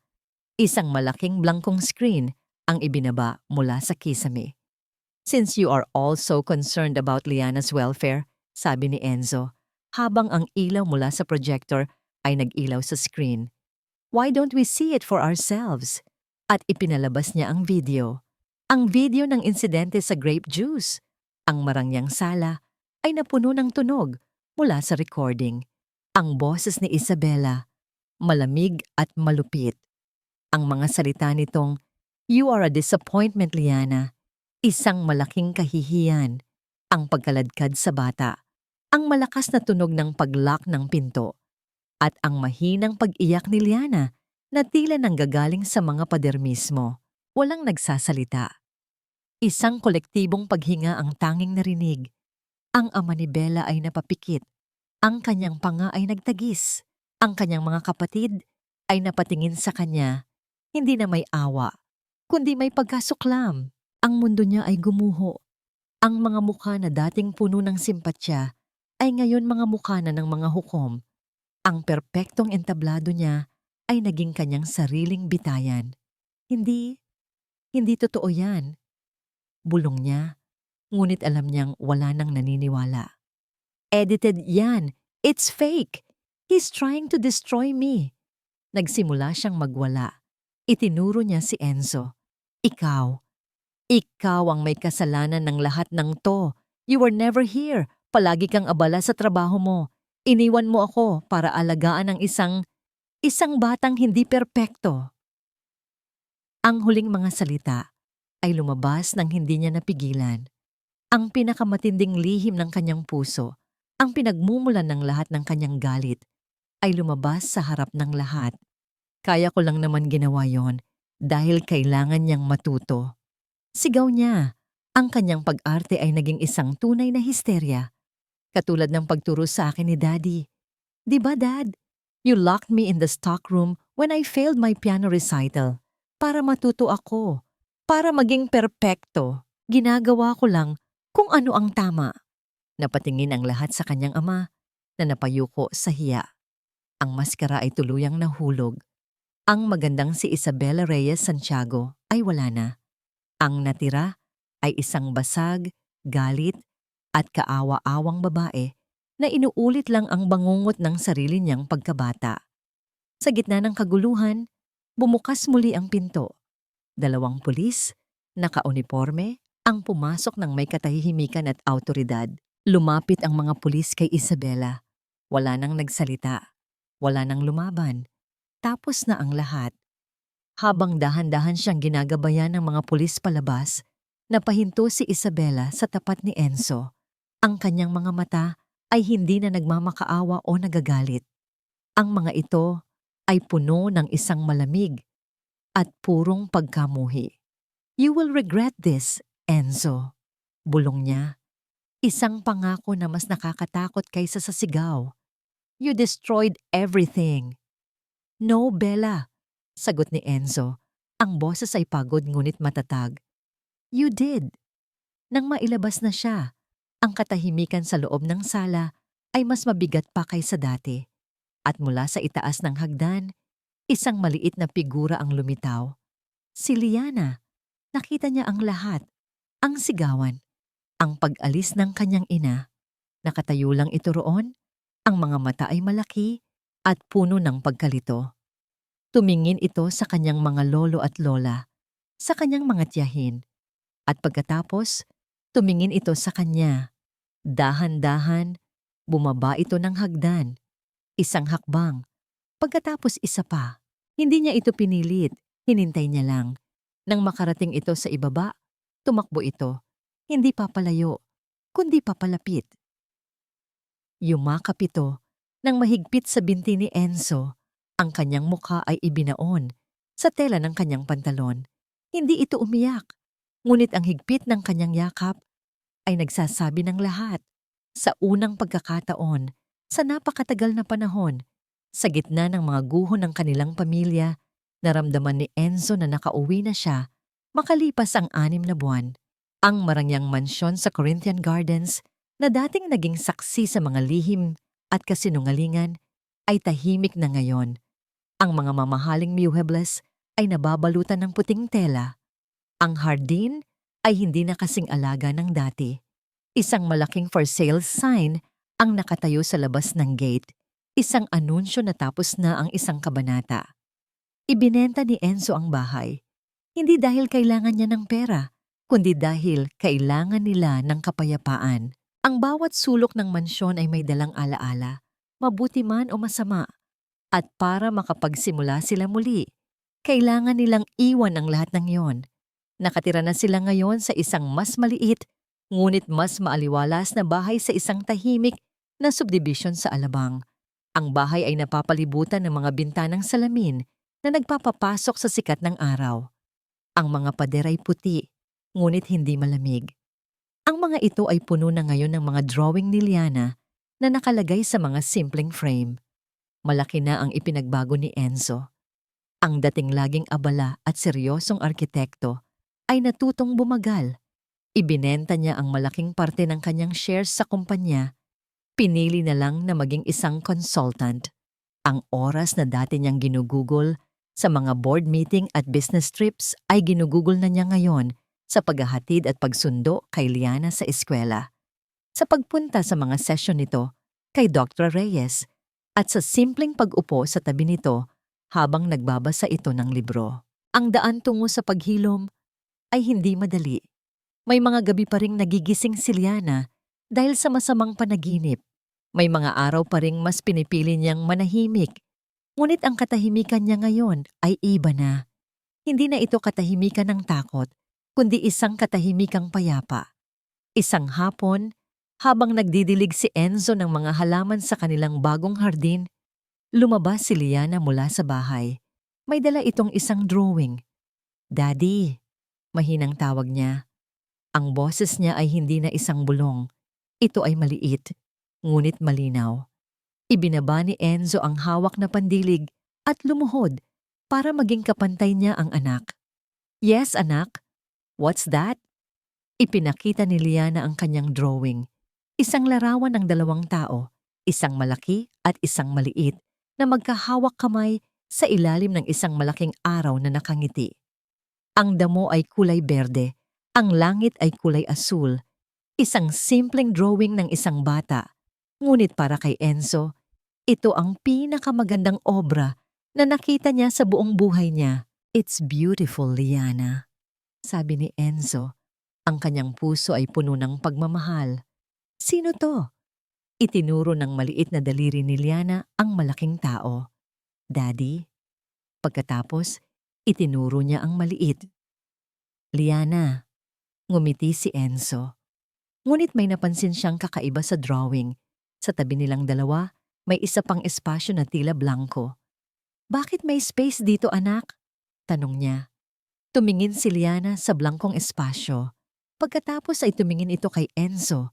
Ang mga mata ay seryoso. "Para sa bago nating kalaro," sabi niya. Naintindihan ni Enzo. Hindi ito tungkol sa isang bagong tao. Ito ay tungkol sa pag-asa, tungkol sa hinaharap. Biglang tumunog ang telepono ni Enzo. Isang tawag mula sa isang malaking kliyente sa Singapore, nag-aalok ng isang proyektong minsan ay pangarap niya. Isang skyscraper na babago sa skyline ng syudad. Tiningnan ni Enzo ang telepono. Pagkatapos ay tiningnan niya ang kanyang anak na naghihintay sa kanyang atensyon. Walang pag-aalinlangan, pinatay niya ang tawag. Ibinalik niya ang kanyang buong atensyon kay Liana. "Okay, sino daw ang bago nating kalaro? Baka kailangan nating maghanda." Ngumiti si Liana, isang tunay at masayang nangiti na ngayon ay madalas na niyang nakikita. Nang hapong yon, nagpasya silang magtanim. Bumili si Enzo ng isang maliit na puno ng mangga. Sa isang maliit na espasyo sa kanilang hardin, magkatabi silang naghukay ng lupa. Ipinakita niya kay Liana kung paano ilagay ang puno sa butas, kung paano ito tabunan ng lupa, at kung paano ito diligan.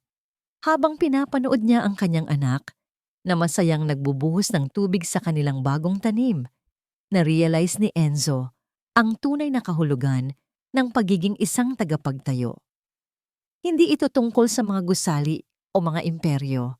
Ito ay tungkol sa pag-aalaga, sa pagbibigay ng matibay na pundasyon, hindi ng semento, kundi ng pagmamahal, sa pagbibigay ng sikat ng araw, hindi ng karangyaan, kundi ng atensyon, at sa pagbibigay ng espasyo para lumago, hindi pataas, kundi bilang isang masaya at buong pagkatao. Tumayo si Liana at pinagpaga ng lupa sa kanyang mga kamay. Tiningnan niya ang maliit na puno, pagkatapos ay tumingin siya kay Enzo. "Ating puno," sabi niya. Ang mga salita ay puno ng pagmamay-ari at saya. "Kuwatsungta." Lumuhod si Enzo at niyakap ang kanyang anak. Isang mahigpit na yakap na puno ng mga salitang hindi na kailangang sabihin. Sa ilalim ng papalubog na araw, sa kanilang maliit na hardin, ang mag-ama ay nagsimulang magtayo muli. Hindi ng isang bahay, kundi ng isang tahanan. Ang paghilom ay isang mahabang paglalakbay. Ngunit ngayon, alam ni Enzo na hindi na siya nag-iisa. Magkasama na sila sa bawat hakbang. At iyon, higit pa sa anumang gusali sa mundo, ang pinakamatibay na pundasyong maibibigay niya sa pagtatapos ng kwento ni na Enzo Isabella at ng Munting Liana. Malinaw na ipinapaalala sa atin na ang karangyaan at mataas na antas sa lipunan ay hindi kailanman sukatan ng pagiging mabuting magulang o tunay na pamilya.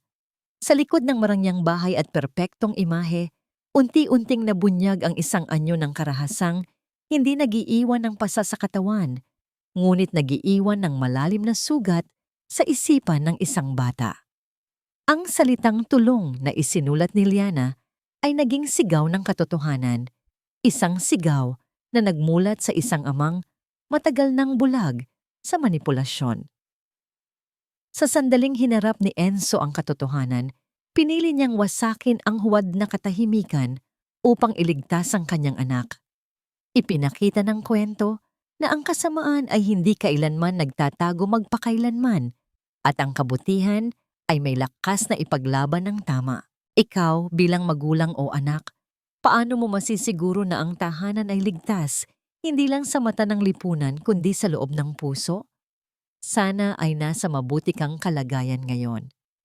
Huwag kang mag-atubiling magbahagi ng saloobin. Narito ang channel para makinig, umunawa at magpaalala na hindi ka nag-iisa.